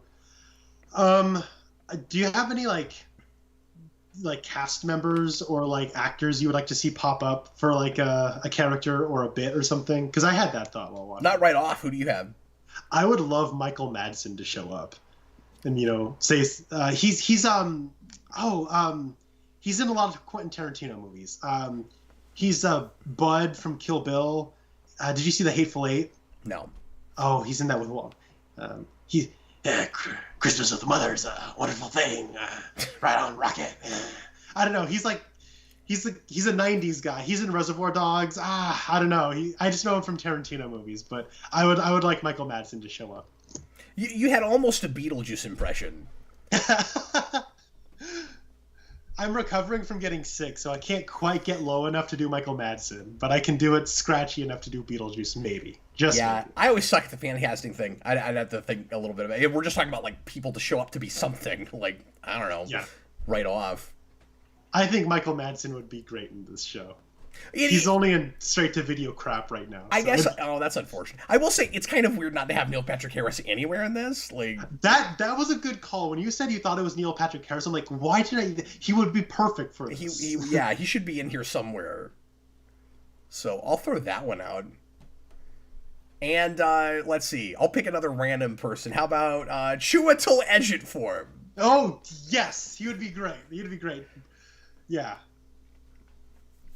Well, let's go ahead and wrap things up. Thanks a lot, everybody, for watching, whether you watched live or after the fact. And Connor, since we both really enjoyed the show, I think you should definitely come back when season 2 comes out. Yeah, I hopefully will have read more of the comic by that point. This certainly motivates me to want to read more, and it motivates me to want to. But I don't know that I don't want to just keep getting it through this. Like, well, I understand that hesitancy. Like, this is such a good adaptation. Like, if somebody does not want to read the comics, I feel completely comfortable saying, well, then just watch the show. Yeah, but like, I almost just don't want to read them until this is over. I totally get that. I'm really glad it got renewed for 2 seasons. Did it get renewed for 2? It got renewed for 2, and then they had to really take the time on it. So it's like right away, 2 and 3 are coming out. And it's not going to be until 2023. Okay. Ooh, okay. All right. I do like the title card. I like how it adds blood. Yeah. With every episode. That's a cool touch. Yeah, they've done a decent job of making it like more or less believable that somebody is saying that word. Yeah. Like every time they have to say it. I like to imagine that sometimes it's just a possible word they might say, but that's not actually the word that they said. That's what I've been thinking, but actually. Wouldn't it have been funny if he said shrimp instead of Invincible? I don't know. And now if he's going to win this fight, he's going to need to be shrimp. Dun, dun, dun, dun. That, of course, makes it very, very comic booky. Oh, how do you feel about the way we do credits in the show? We're just like, the Invincible title card could come in 5 minutes into your show, or it could come in 20 minutes into your show. And at the end, like, you could have another 10-minute scene after we, this doesn't have after credit scenes, right? They just put the credits in weird places. Yeah, like, I mean, you get, like, 3, like, this is who wrote it, this is who directed it, these are the producers, okay, next scene. And it's like, okay, cool. And then we get the rest of the credits. I liked it. I really liked the choice of title card just kind of being a random, it's almost like a game you could play. Like, if I have friends over, we could, like, have a betting pool as to, like, all right, when's the title card going to come on this episode? It keeps things fresh. It's exciting. It's cool. It's another creative way to bring the inconsistent kind of comic standard to television. Yeah. Because comics do this, where, like, sometimes you'll get the credits of, who wrote and drew the issue, etc., like, right at the beginning. Sometimes it's right at the end. Sometimes it's a few pages in. And even in the same series, sometimes we'll move that around. And I think that's why we're doing that here. And, of course, the whole, like, having the name of your character in a word balloon goes all the way back to Silver Age. Mm-hmm. And so that's why the titles are doing that. Yeah. I like that. You know, it's the word balloon where somebody is saying Spider-Man, but it's in the Spider-Man font, like, colored. Yeah. That's fun. It is fun. Well, thank you so much for having me. Oh, of course, man. I had a great time. It's been a minute, but... I've missed you. Thanks for coming back. Yeah, I always like chatting with you. I had another question that popped into my mind I wanted to ask you about. Yes. And I can't remember what it is. Oh, dear heavens. I'll think of it later, and then I'll wish it was in the video, and it won't be. Well, there was another thing. I guess I didn't quite finish. Where I was going with the robot thing like an hour ago. So I'll ask you about this too real quick. So it seems like, I mean, again, Robot is not going to be real savvy about stuff because he is a, deformed guy who has only been able to interact with people with drones. But, like, some of this feels like messed up for the sake of messed up. Like, you're going to take the DNA of a guy that shouldn't even be on the team, that you don't even really like that much, just because the girl that you're interested in seemed mildly interested in him, but he's still around? Yeah. Yeah. Okay, why don't you go find somebody she doesn't know that maybe looks vaguely like that guy? Here's an idea. And also, as a kid, would he even remind her of him? Here's a question I have. Is he going to keep aging from that age? Yeah. That'd be awkward. I wondered that too. Yeah, there's so many questions. Anyway, well, let's go ahead and wrap things up. Thanks for watching, everybody. We sure appreciate it. We'll see you again real soon. I'm going to do if everything goes according to plan, I'll be doing another Rewind Unscripted Monday night, probably late again, probably at 10 Central, on Donnie Darko, of all things, a movie that people have debated for 21 years about whether or not it counts as a superhero movie, and I'll talk about that, and I'll review the movie, so I look forward to that. That was a request from a long time ago that I'm finally getting around to, and regular stuff this week. Captain Logan Show is moving back to its regular time at 7 o'clock now instead of 8 Central Time on both Tuesday and Thursday, so I look forward to that, and requests all week once again. So thanks for watching, everybody, and we'll see you again really shortly. I was Captain Logan, and this was Connor Nielsen. Bye, everybody. Later, folks.